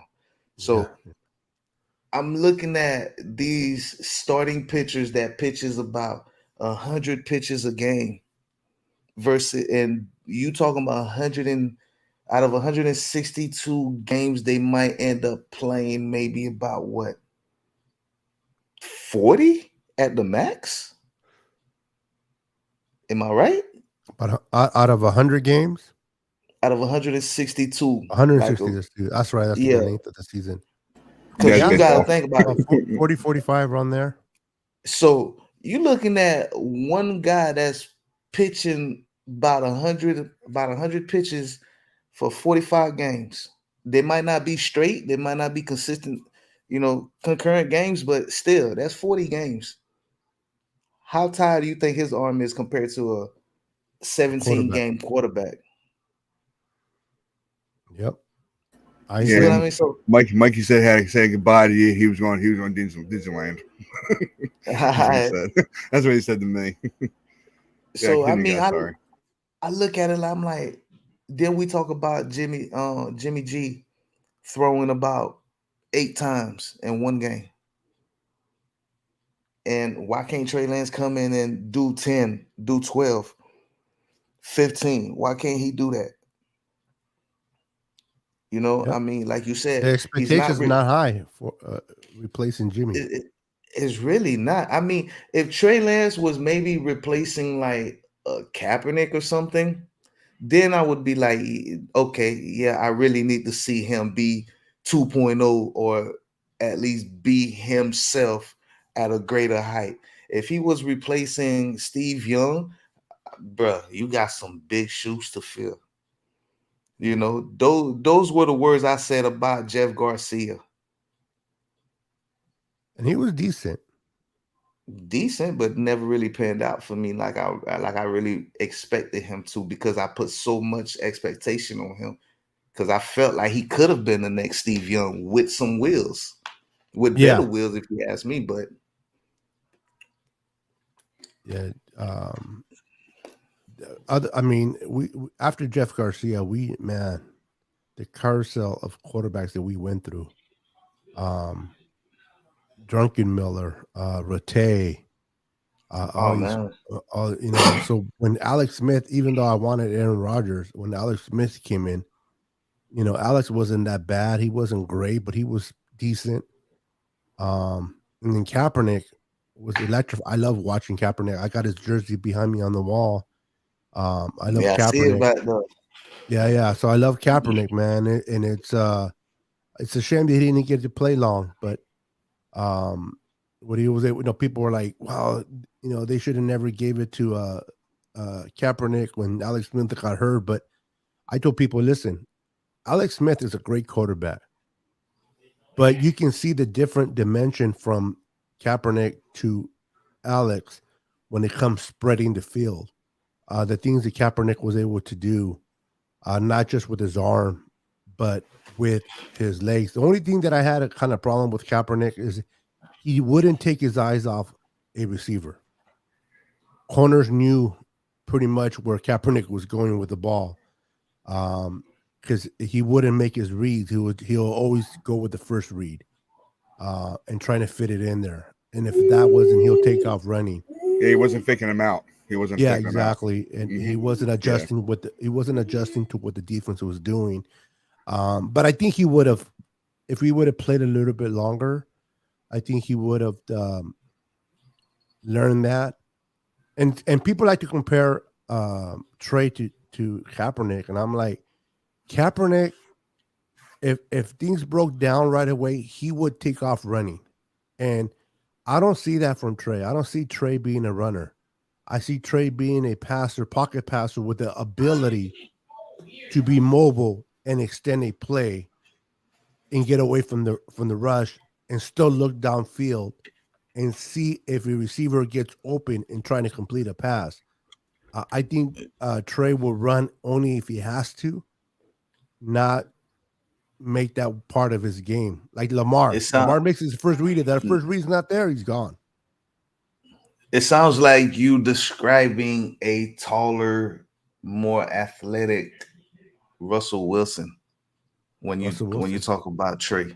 I mean, that's the comparison I see right there. Like, he runs, scrambles in the backfield and try to make a play downfield instead of taking off. Yeah. And when you talk about Lamar, yeah, I can see that comparison with Kaepernick, take off as soon as he gets into trouble. Yep. But who else was both? You know, you gotta think about which quarterback was really both.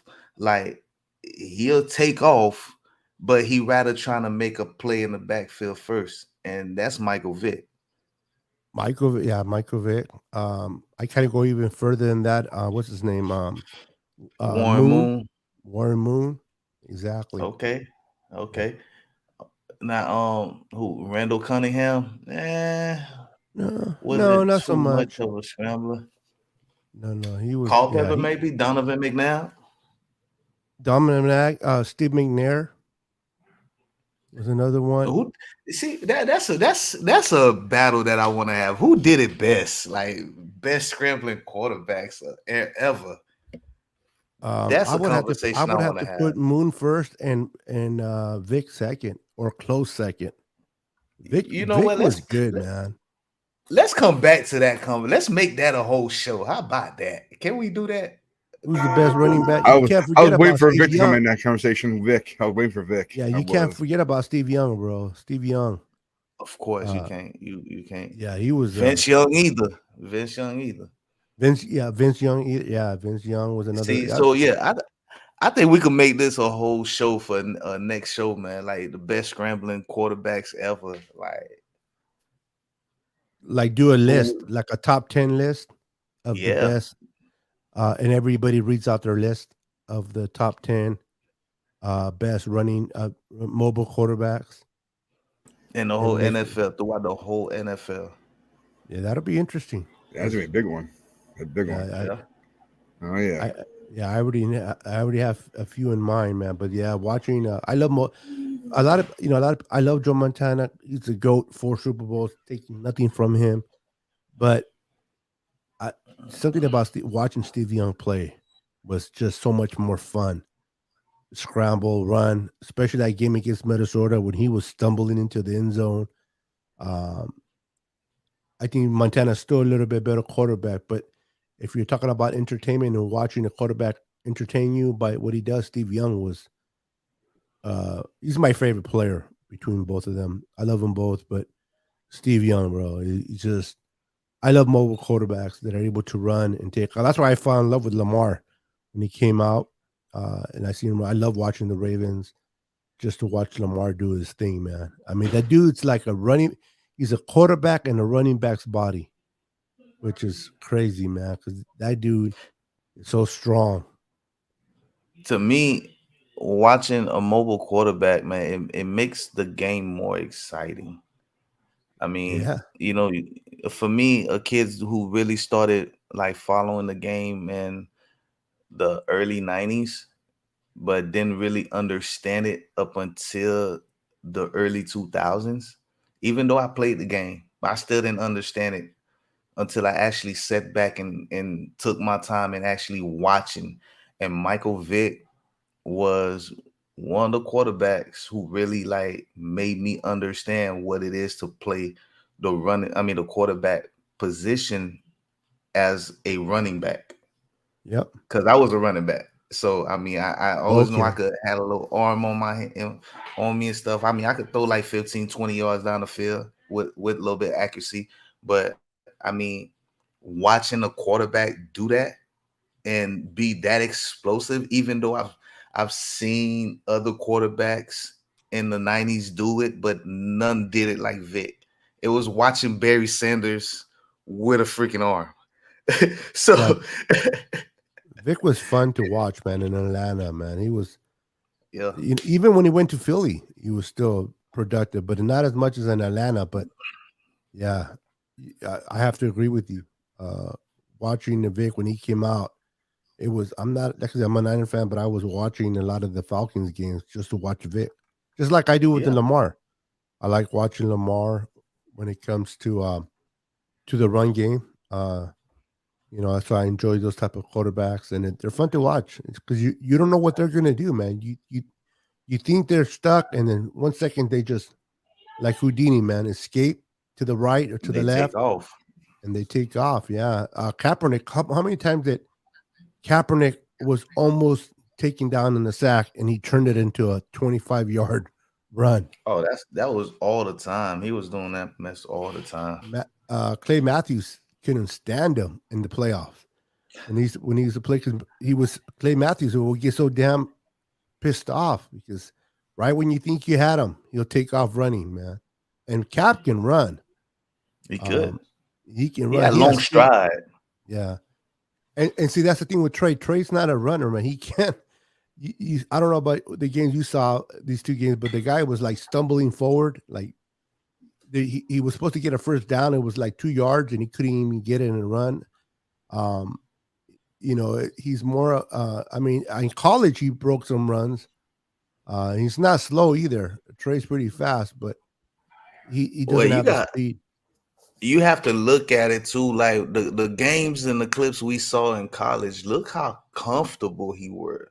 Yeah, like he knew he not only he was used to it, but you could tell the comfort level that he had was that this is his team. He commends it. This team does not move unless he moves, and that's the same comfort level we need to have with the Niners. We need to let Trey know, bruh, this is your team.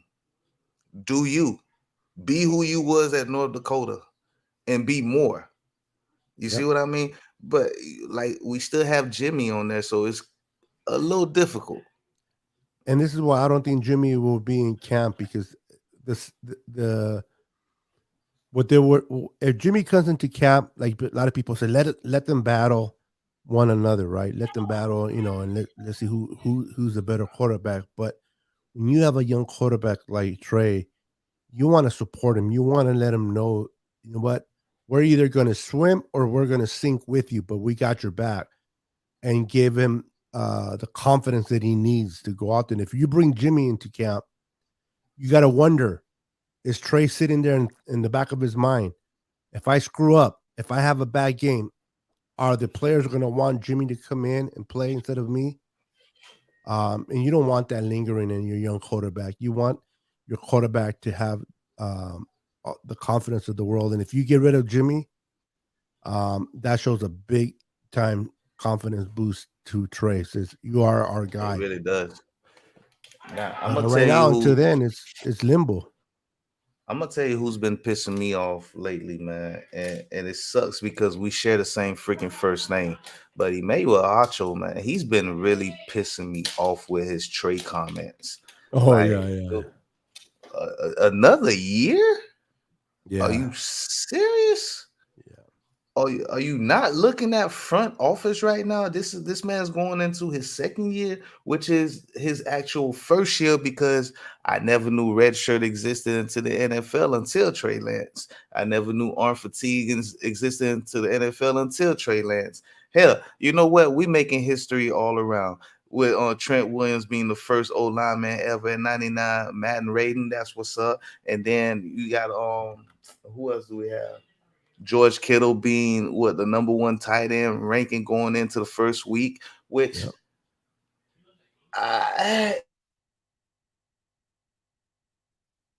you froze, Mav. You froze. I didn't think you were gonna do that, man. I damn it! I wasn't looking up. You froze. Yeah. You froze. Yeah, you froze, man. You froze. Just so you know. There he is. There you go. You know what? I'm looking at the back feed right now on my tablet. I'm like, damn. Okay, it's all good. But yeah, you looking at Kittle, who's ranked number one overall tight end. I would give him that, but I still have Kelsey. I love Kittle, but it's just something with it about being number one. Like if you're talking about all around, I think he's a complete tight end. He's a good receiver and a good blocking tight end. Kelsey is more of a passing tight end, can block, but not that great.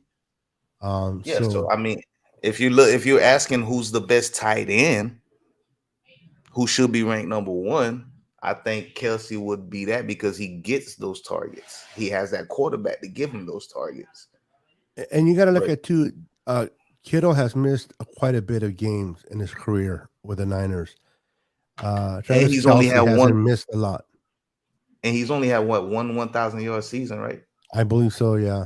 See, so I mean, it's a lot of argument that could be made why he shouldn't be number one, but at the same time, I'm Personally, gonna be biased. I think the best tight end right now is not even Kelsey or Kittle. I think it's the kid over there. Waller. No, not Waller. The kid over there with the Ravens. Andrews. Yeah, Andrews. There's an argument can be made. He can be number one. That could be too, but then again, it all depends on Lamar Jackson not having weapons like he or not being able to pass. Yeah. So I mean, there's things that comes into play of why a certain player is not ranked where they should be. I mean, like Kittle, the lack of a quarterback, he was used more as a lineman. So I mean, then on top of that, he's been injured for like the past 3 years, or at least 2 of his 5 years being there. And then whenever he does get a target, he gets sent to get killed. So yeah. So I think his percentage is going to go up with Trey back there. I think Trey taking over is going to make life a little bit better for Mr. George Kittle. Look who's back. How was breakfast, young man? I was good. Yeah, I just finished lunch. I don't know why it took so Or long. lunch, yeah. That's right. You're 3 hours ahead of me. I've been up, bro. I haven't even slept yet. I'm gonna go to bed. I've been up since last night, since 3:00 yesterday afternoon. Oh, jeez. He was savoring the moment. Go to bed, Niner. Yeah. He was savoring the moment. That's what it was. My favorite moment from Kaepernick from a run was definitely against the Chargers. The outbreak against the Chargers. That was a wonderful run. Yes. What in preseason, right? Yeah. It was preseason though. I mean, yeah, I was at that game. I remember. Oh my God. Yeah. That was almost had the longest run in NFL history. Yeah. Almost had it. Yeah. He was a couple yards from it. As a quarterback? Yeah. As a quarterback. What was it? What was the longest run? I think it was a 90.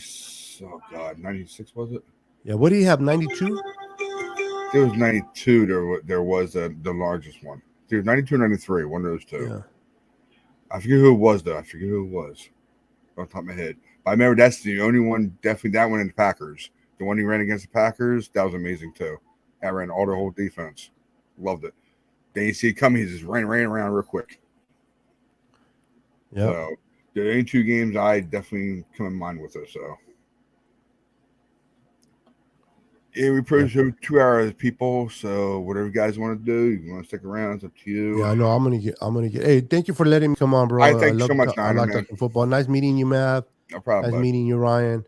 No and anytime, Mike. Brother.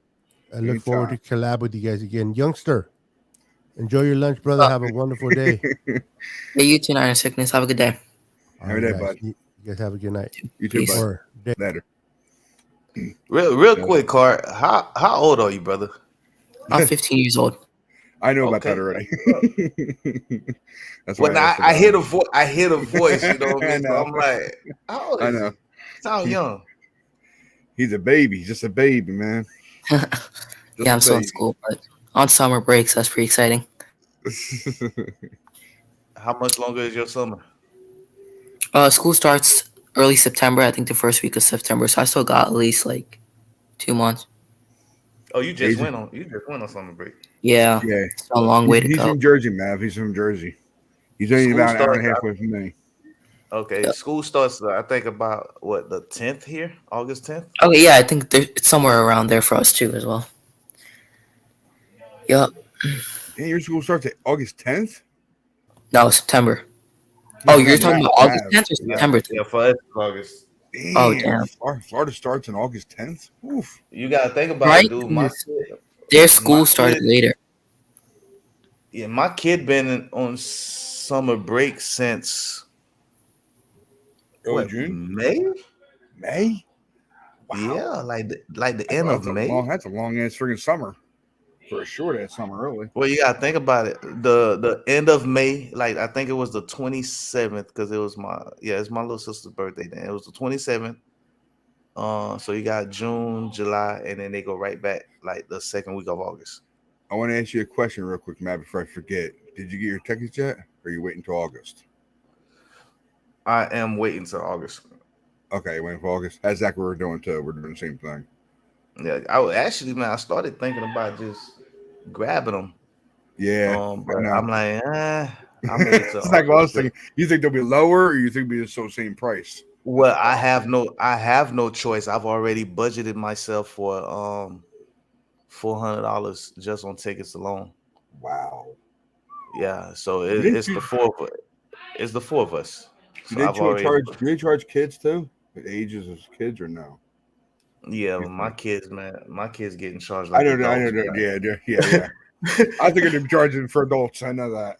Yeah, my oldest is freaking 8, so You might get away with that though. Under that's what I'm 10. saying. That's what I'm saying. Yeah. Okay, So my you might daughter's 5. want to actually get a call to a customer service or something and find out through there, because I'm not sure, but you might still have to get a ticket. It might be cheaper, or it might just be like that. In case you all wondering, people, we're talking about the Atlanta game because we're going to the Atlanta game. We'll meet each other there.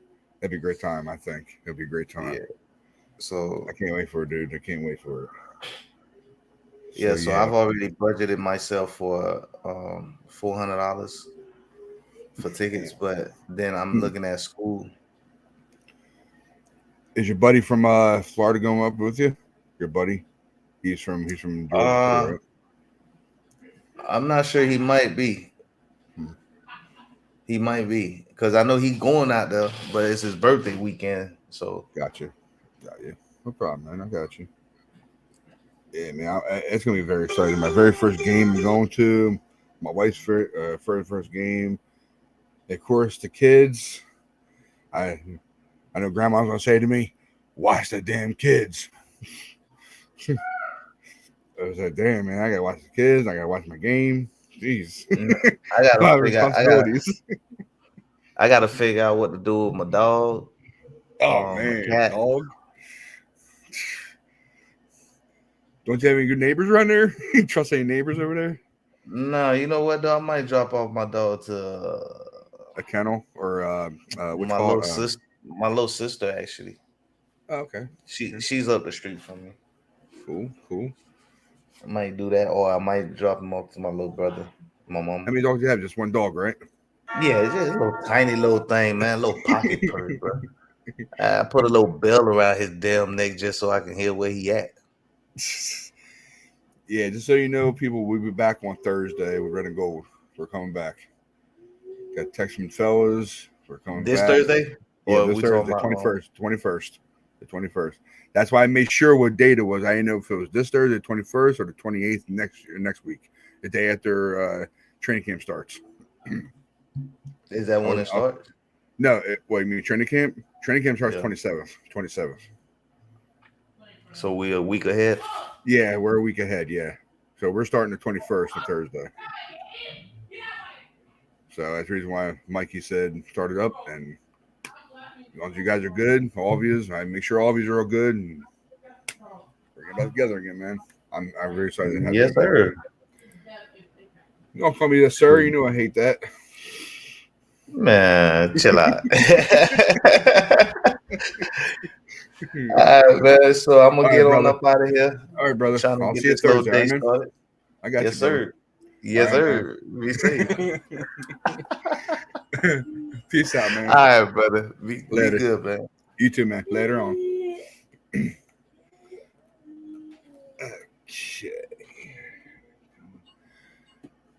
And of course, Carcast had to leave me. I was gonna do his schedule with him, but leave me. So it's all right though. It's all good. And I'm getting a couple things going here before I get off the show. Where's my son doing this to me before I get off? Sorry. And I want to thank you all very much for watching The Faithful Empire. All right. That was the show, like I always do. But I know there's 4 of you watching. Thank you very much for watching. The highest we have is 6. I thank you very much for watching.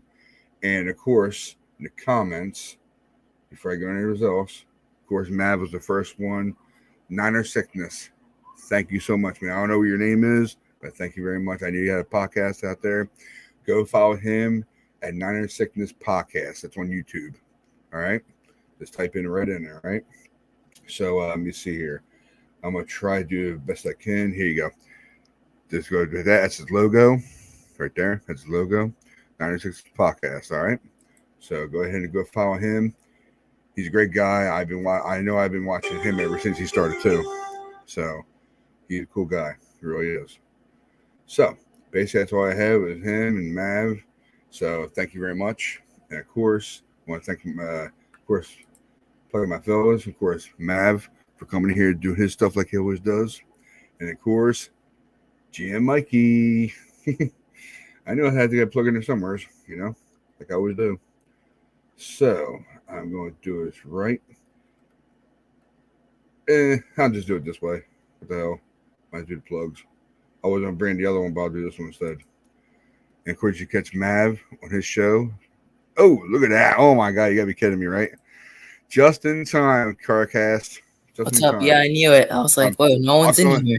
I'll come back to that plug, okay, guys? I'll come back to that plug. Okay. I hit the wrong one. Sorry, my bad. There you go. I want you to do your schedule like we talked about earlier before we went on. I got it set up ready. I'll just bring it up for you. That way you can go through your schedule. Cool. And that'll be it. All right. Wait. I was just about to do my plugs, and all of a sudden, you just popped right in. Like, oh my God, here he is. Perfect timing, too. Perfect timing. There you go, bud. Got it up there for you. All right, cool. I'll go through it real quick. So no, take your time, man. Take your time. It's all good. It's all good. Take your time. No, I don't want. Yeah, okay. It's all good, man. It's all good. Starting with preseason, I think we're going to. Let's go with the bold prediction. I think we're going to win against the Packers in preseason, and then the next game against the Vikings, I think we can win that. And Texans, I think we can win against the Texans. So I don't really count preseason as,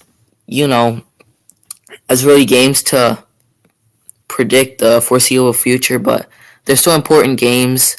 So we still have to focus on preseason. But starting from week 1 against the Chicago Bears at Soldier Field, I think this is going to be a win, a battle of the rookies. Not really rookies, second-year quarterbacks, Trey Lance and Justin Fields, who were drafted in the same draft class. So it's going to be exciting to see how they play their hearts out in that game. I think we can come out with the win because I just don't think the Bears offense will be able to keep up with our high-powering 49ers offense. I don't think they have the weapons to spread the ball around. I don't think Justin Fields has the weapons. He could use his legs, but I think in a matter of time, our defense can adjust and really contain the edges and the perimeter where Justin Fields is going to take off and run. Next game, we got the Seahawks week 2 at Levi's. I think we can beat the Sea Chickens. I don't think they're a good team without Russell Wilson. I think they're a really bad team right now. They're in shambles. They got Tyler Lockett and DK Metcalf, and who did they have throwing them the ball to them? Like Geno Smith and Drew Lock. I mean, they're okay. They're but they're not quarterbacks you want as your long-term quarterbacks for the foreseeable future. So I think Trey Lance can come out to win. I think 49ers could get a big win here at home. And I think the faithful are going to show up in the stands as well. They're red and gold. But this is going to be a tough game, week 3, against the Denver Broncos in their house at Mile High Stadium. It's going to be tough. Russell Wilson, man. Obviously out of Seattle with Denver now. We're going to see, but I think we're going to lose to the Broncos. I think it's going to be our first loss. I think Russell Wilson during training camp and during the first 2 weeks before the week 3 game is going to get adjusted to the new offense, head coach, and just a new scheme in general. So I think he's going to be adjusted, throwing the ball, really figuring out the playbook of the Denver Broncos. So I think the Broncos got us here, but we're still 2-1, which is a good place to be at at the start of the season. Next, we got the LA Rams, and I think this is at home. I think this is at Levi's week 4. I got us beating the Rams, so we're going to go 3-1. Next game, week 5, we got the Panthers, and this is at Carolina, I'm pretty sure. So it doesn't matter. I think Carolina, great job. They got Baker Mayfield. They're going to be much better they're going to be much better with Baker Mayfield Baker Mayfield than they were with Sam Darnold, because I'm a very big Baker Mayfield believer. I really have high hopes for him, but still. That's actually tough, though, because the Panthers, they have weapons just like the 49ers. They have DJ Moore, Robbie Anderson. They have Christian McCaffrey. But the thing is, if McCaffrey gets hurt in the first 2 to 3 weeks like he always does every season, like, the Panthers won't have a run game, and they're going to have to really throw the ball and really rely on a guy like Baker Mayfield, who has the potential, who has the arm, who has the talent to put the team on his shoulders and really carry them to a win that week. So that's tough. I'm gonna go with the 49ers. So that's gonna put us at 4-1. We got the Falcons next week. I don't have much to say. We're gonna beat the Falcons 5-1, 49ers. Let's go. Now this is a game. Kansas City at home. If we play Kansas City the right way, and when you verse quarterbacks like Patrick Mahomes, Aaron Rodgers, Tom Brady, these are the games where you have to run the ball down their throats and really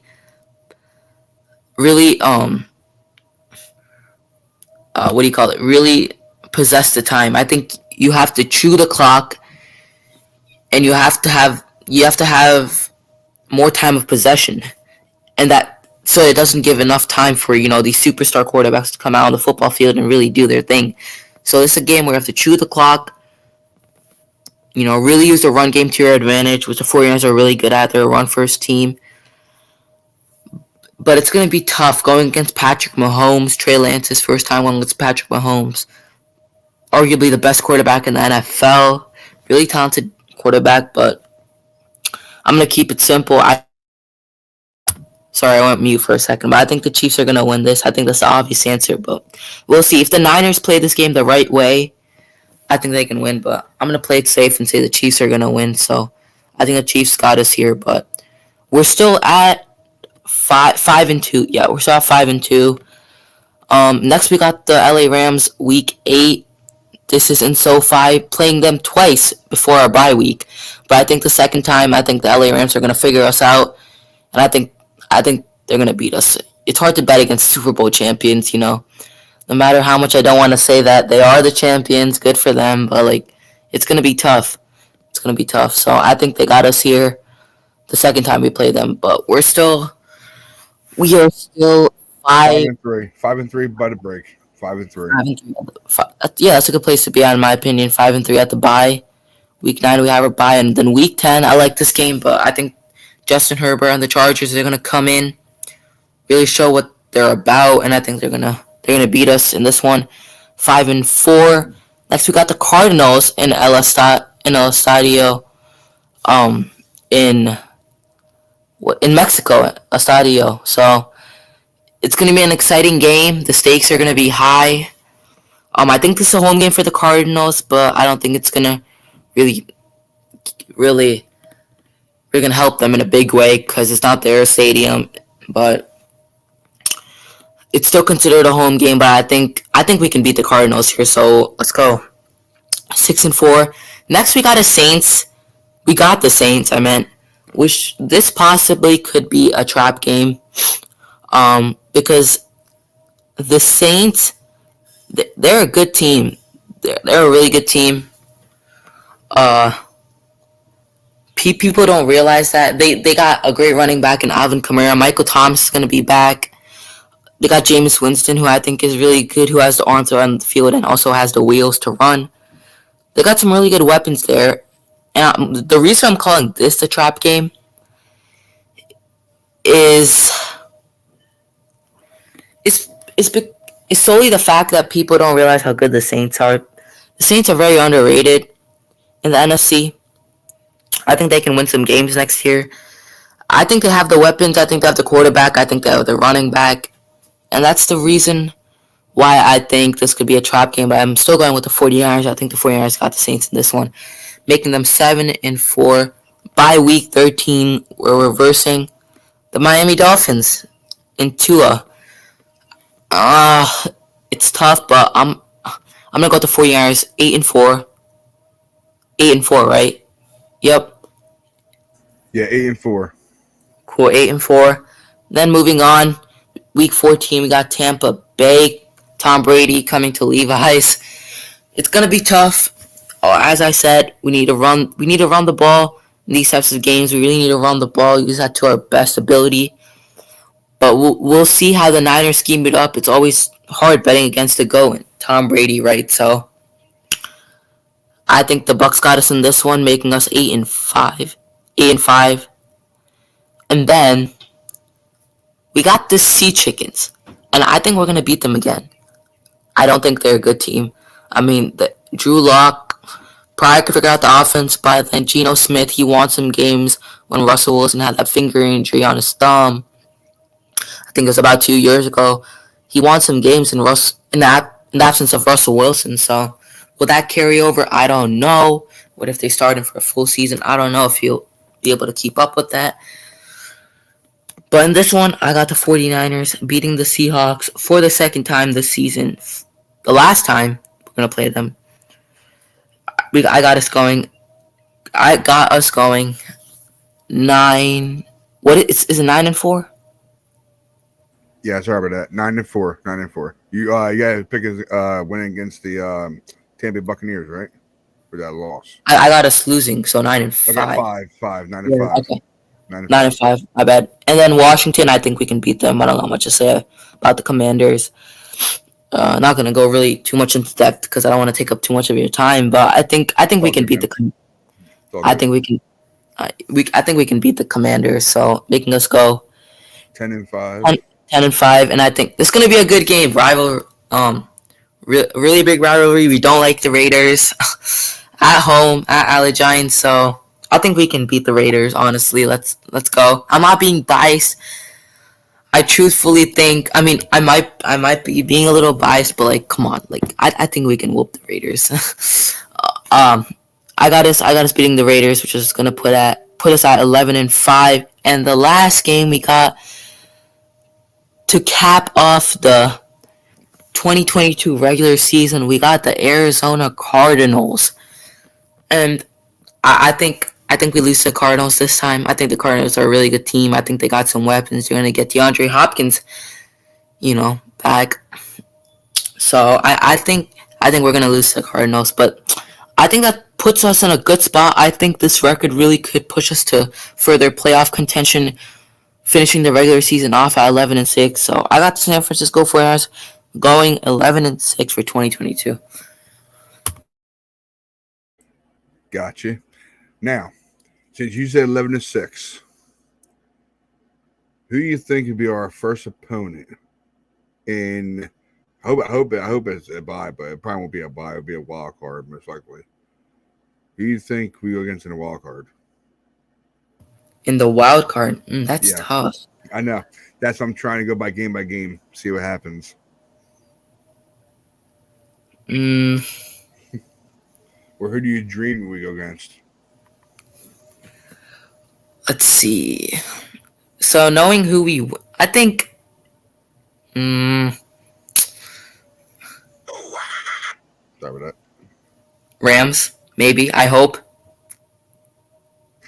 Little payback from last year, huh? For sure.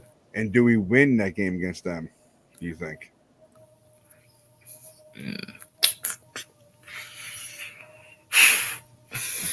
I put you on the spot, didn't I? Oh man, that's shoot.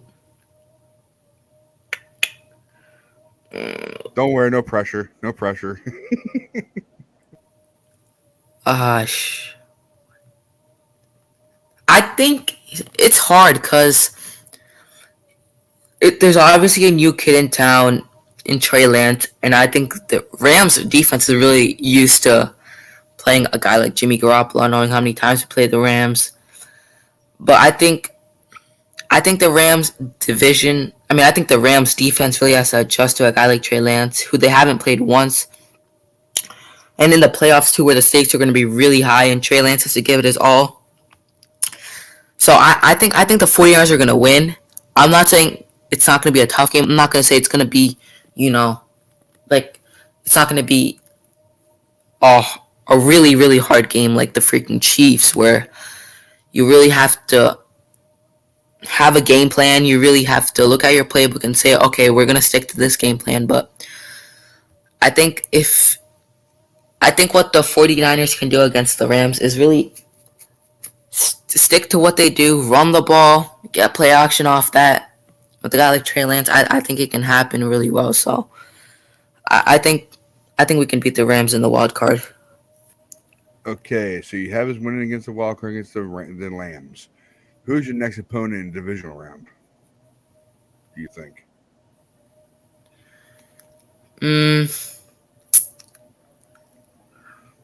In the divisional? Okay. Yeah, divisional. Because Cool. and playoffs is wild card, then divisional, championship, Super Bowl. Maybe Denver. No, it can't be Denver because it's on AFC. We're in the NFC. Oh, that's my bad. It's all right. I was thinking Russell Wilson on Thursday. What's the NFC? So used to him being here, but okay. Divisional. I don't want to say I'm not gonna say the Packers, but let's see. Cheeseheads. I mean, I'll be fine playing them again. I think we can beat them. But Green Bay this time because all that coldness we had last year. Oh, for sure, yeah. God. Okay, I'm gonna go with Cardinals. Cardinals. Okay. All right. So basically you have us 11-6, have us beating the Lambs in the first round against the wild card, then going against the Cardinals in the divisional. Who you think? Then who you thought wins the friggin' division this year, though? If we made a wild card and we beat the Lambs, are you saying the Seahawks actually win the division? Because since the Cardinals, we go against Cardinals in the divisional. Oh, okay, let's do this. All of the because there's Tampa, nah. Tough one, huh? That's so. You brought up Lambs first, and you brought the I Cardinals. I'm like, wow. Tampa should win, but all right, let's do it this way. I don't think the Seahawks are gonna make the playoffs. Oh, that'd be great. Hell yeah. I don't think they're gonna make the playoffs. As I said, because that means the Cardinals or the Seahawks were better than us. Were better than us. Yeah. Because we made the wild card, that means we have a lower record than all three of them, most likely. Sorry. Let's do this. Instead of the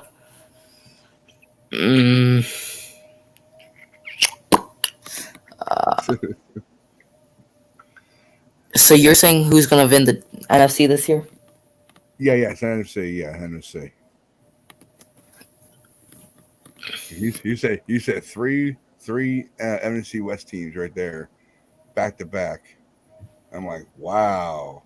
So where the Sea Chickens at? The Sea Chickens are out of playoffs. That's a good thing. I don't think they're gonna make the playoffs. That's the thing. But then who was better in the division? It was either the Seahawks or hopefully us because we played the Lambs. Tampa Bay's there. Yeah. But I don't know the situation with Brady and stuff. But what's up, Lawrence? What's up, bud? What's happening, gentlemen? I'm not gonna say the Rams again because it's hard to freaking. We are. You got that right, Lawrence. It's hard to make the freaking. I got you. The Super Bowl again. I got you, man. Yeah, because for me, I had us going undefeated. I know it's hard. Really? Yep. Had us undefeated. That is going undefeated in the.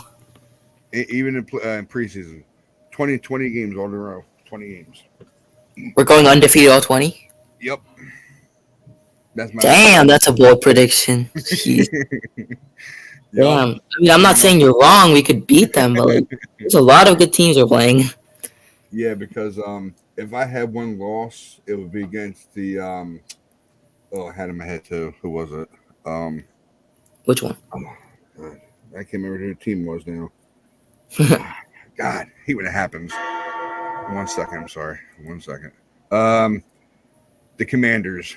I have a feeling that's gonna be a trap game for some reason. Okay. I think you know what. Let's go with this. I think the 49ers win the NFC. Oh yeah, easily. Because I was like, if I don't see the Rams freaking coming back to the Super Bowl again. That's exactly what GM Mikey was saying. GM Mikey, he said he don't see. Hard to make back-to-back Super Bowl appearances. Yeah, it's really tough. I got you. For me, I know we have a bye because if we go 20-0, we go to bye. Yeah. My first game against the bye in the division round, right? Yeah, division round. Oh God, I would love to go against the Lambs again, either in a championship or inside. Rams in the wild card.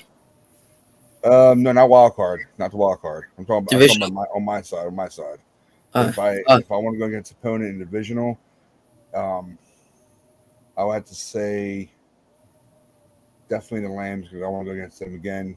Because they beat us last year, I want to return the favor to them. Even Lawrence says, "There you go, CarCast." What's up? So basically, I'm going to win the Super Bowl, and I know damn well that Paul Hope he wants to go against the Bills in the Super Bowl. I want to play against the Chiefs again and return a favor for them and beat them. I want to do it so bad. I don't care about the quest for 6 shit anymore.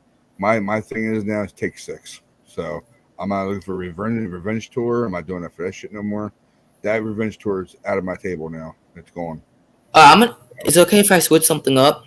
Yeah, go ahead, man. Go ahead. Instead of playing the Rams in the wild card, I'm gonna put the Arizona Cardinals in the wild card and move the Rams to divisional. Gotcha. Because I think the Rams can make it that deep, but they're not gonna. They're not gonna beat us. I got you. No way. I got you. So basically, I won't mind beating the Lambs to go into, I guess, gotta be a tough one. Yeah, the NFC, it's gonna be tough. Well, no matter what, in the Super Bowl, I want to hear going against the Bills or the Chiefs in the Super Bowl. And okay. I definitely want to, I want to return favorite 2 teams. I want to return favorite to the Lambs and the Chiefs because they both beat us one last year and the other one for the Super Bowl. So I want to return the favor for both of them, beat them both, go to Super Bowl and win it. So that's my take on it. I like that. Yeah, and 20-0. Yep, 20-0. All my guys are. That was like 20-0. I mean, I'm not. Might not be wrong, but that's gonna be hot. That's gonna be tough. Yeah, if I turn out later on in the season, if we're actually undefeated, like, wow, Rye, I think you're getting there. I'm like, I don't want to get there. I want to get to the Super Bowl and win it. That's all I care about. Yeah, I get it. Yeah, man. Well, CarCast, if you have nothing else, man, I got nothing else. I appreciate you having me on, man. This was fun. Man. No problem, man. You can come back anytime you want, all right? Yeah, for sure. I appreciate you, man. All right, man. Later on, bud. Nice to meet you, man. Nice meeting you. Peace. Yep. Peace out, man. All right. Now I can do it right. That was fun, though. It was fun. Man, over 2.5 hours. Whew. How's it going? So that was the show. All right. I want to thank you all very much for watching the Faithful Empire that's powered by the Red and Gold 24/7. And plus, yes, the Red and Gold 24/7 crew is back on this Thursday. Okay. And that is July 21st, 2022. All right. I'll let you guys know about it. We guys all know. And the start time will definitely be probably 10 p.m. Eastern. 10 p.m. I can't talk right now. 10 p.m. Eastern, 7 p.m. Pacific. And for UK time, like I said before, it would be 3 a.m. All right. So basically, that's what I got for you for the times and date and all that stuff. So now I can do my plugs. You catch Mav on a convo with Mavocado. That's the Twitter handle. That's the times. Over on Tuesday nights, YouTube IG. All right. And of course, we have That Night in Life, hashtag That Night in Life with Coach Ron. All right. And that's his times, Monday nights on YouTube and Twitter. And plus, yes, he will be coming back, but he didn't give us word yet when he wants to start up again. So hopefully when we get the idea what he wants to do, it's up to him. It's his podcast. It's his show. So if he wants a word of advice from us, you know, he's his own man, his own show. So he can do whatever he wants. Okay. But I look forward to it. And I can't wait for him to come back. All right, bud. And of course, by SD Podcast by Drewski. That's his Twitter handle. And it's coming soon still. It's still coming, though. It's still coming. It just takes some time to get him going. So, plus he has some family stuff going on right now. So, it's all good. All right. And, of course, plug out my other guys, GM Mikey, who was on today. Thanks a lot, GM Mikey, bud. Thanks for coming and do your thing, man. And, of course, TJ. Very great guys. Really are. And, of course, Denise. She's part of Faithful Empire. Hey, Denise. How you doing? And, of course, Gavin was supposed to be in here, but he never showed up. I guess hope he's okay and everything. We texted him back and forth, but he stopped texting for a couple days, so I guess he's taking a break from Twitter, I guess. So it's all good, though, as long as he's okay. So what's up, Gav? We'll see you later on, man, all right? And, of course, the guy was with me today, CarCast. You can follow him on YouTube also, CarCast. That's his Twitter handle. He's a very cool guy, man. He's young. He got a whole life ahead of him. He's going to be good one, though. He's going to be good. And, of course, on the UK side, I got Ashley. And, of course, I got Nick Welsh, which I didn't make one up for him yet. I got to make one up for him. Nick Welsh. All right. And, of course, Paul Hope, 49 Faith for UK. That's where you can find out on the Thursdays. They're on Thursdays. All right. And Club 85. And, of course, Nick Cork. And if I'm not mistaken, he was doing a show as we were doing a show. So his show was actually live on Shank Club NFL. All right. That's his Twitter handle. That's his times on Saturdays. And I guess he wanted to do a Sunday episode. So today he was actually on live. All right. So basically, that's all I got for you. And I thank you very much. And of course, I want to give a shout out to Niner Sickness on YouTube. That's his Twitter handle. That's Twitter handle. I'm not too sure if that's his Twitter handle or not. I don't know that by heart. But that's his YouTube channel. Go to Niner Sickness. He's a very cool dude. I seen him when he first came in, too. I seen him. He was good. He's a great guy. So, shout out to you, Niner Sickness, bud. So, that's all I got for you guys. And, like I always do, keep the faith. Never lose hope, guys. We're out of here. Later.